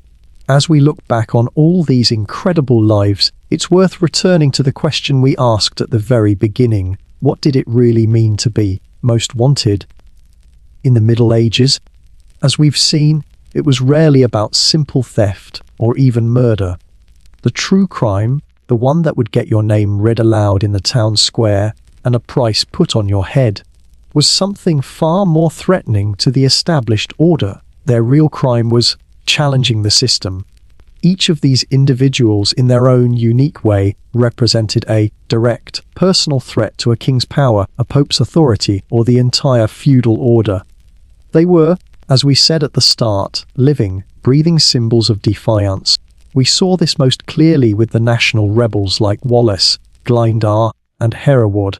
Their crime was a refusal to be conquered, a stubborn love for their homeland that made them an intolerable challenge to the kings who sought to rule them. They embodied the spirit of their people, and for that, they had to be crushed. And the way they were dealt with reveals so much. Wallace's brutal, ritualized execution was a form of political communication, a gruesome message sent to all of Scotland. But in the case of Glyndar and Hereward, their mysterious disappearances created a different kind of legacy, a persistent, ghostly hope that the spirit of resistance could never truly be extinguished. Then we had the power players, the game changers who fought their battles not from the margins, but from the very centers of power. Eleanor of Aquitaine, the dangerously smart queen, used the tools of the system, marriage, inheritance, and dynastic politics, to wage her wars. Her imprisonment wasn't for a crime of passion, but for the crime of being a political rival to her own husband. And then there was Jan Waker, the blind general who didn't just defy the feudal order, he rendered its greatest weapon, the armored knight, obsolete. His innovations were a direct threat to the military and social structure of his time, proving that a disciplined army of common people could defeat the aristocratic elite. We also met the outliers, those whose defiance was of a darker or more self-serving nature. Vlad the Impaler's brutal campaign of terror was a challenge to the mighty Ottoman Empire, but it was also a branding exercise in absolute, monstrous power. The rogues, like William de Morisco and Eustace the Monk, weren't fighting for a nation, they were fighting for themselves. But in carving out their own pirate kingdoms and selling their services to the highest bidder, they were still making a mockery of a king's authority, proving that the monarch's control was not as absolute as he wanted people to believe. Their crime, ultimately, was spectacular irritation. And finally, we explored the most complex cases of all the sinners, saints, and scapegoats. In these stories, the lines between hero and monster, piety and heresy, become almost impossibly blurred. Joan of Arc's crime was being inconveniently successful. She was a nightmare of every medieval power structure because she was young, female, stubborn, and winning. The dark and ambiguous tales of Elizabeth B. Thory and Gilles de Rais show us how accusations of monstrous evil could be used as a potent political weapon, leaving us to wonder whether they were truly monsters or just convenient scapegoats for the greedy and powerful. And perhaps most profoundly, the story of Margaret Perit shows us that the most dangerous act of defiance in the medieval world could be a quiet one. Her crime wasn't one of violence, but of thought. She was executed for writing a book, for having an idea that was too radical, too defiant, and far too inconvenient to be ignored. Her ultimate crime, as the source concludes, was thinking too hard and refusing to apologize for it. And the final beautiful irony is that while she was burned, her book survived, a testament to the fact that you can kill a person, but you can't always kill an idea. So what is the common thread that ties all these disparate figures together? It is that they all, in their own way, refuse to be silenced. They refuse to be invisible. They refuse to accept the station and the fate that the rigid medieval world had assigned to them. They were rebels, queens, pirates, generals, and thinkers. But above all, they were defiant. And the spectacular, often brutal, efforts that the powers of their day went to in order to hunt them down, to capture them, and to make a public spectacle of their punishment tells you everything you need to know about how much those powers feared that defiance.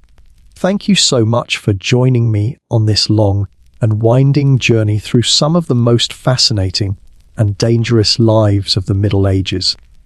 It's been a pleasure to share these stories with you. If you've enjoyed our time together tonight, please do take a moment to like the video, as it really helps the channel out. And if you haven't already, please consider subscribing and turning on notifications so you don't miss our next historical adventure. I'd love to hear your thoughts in the comments below. Which of these most wanted figures did you find the most compelling, the most heroic, or the most terrifying? It's always fascinating to see which stories resonate the most with all of you. Thanks again for watching, and as always, I'll see you next time.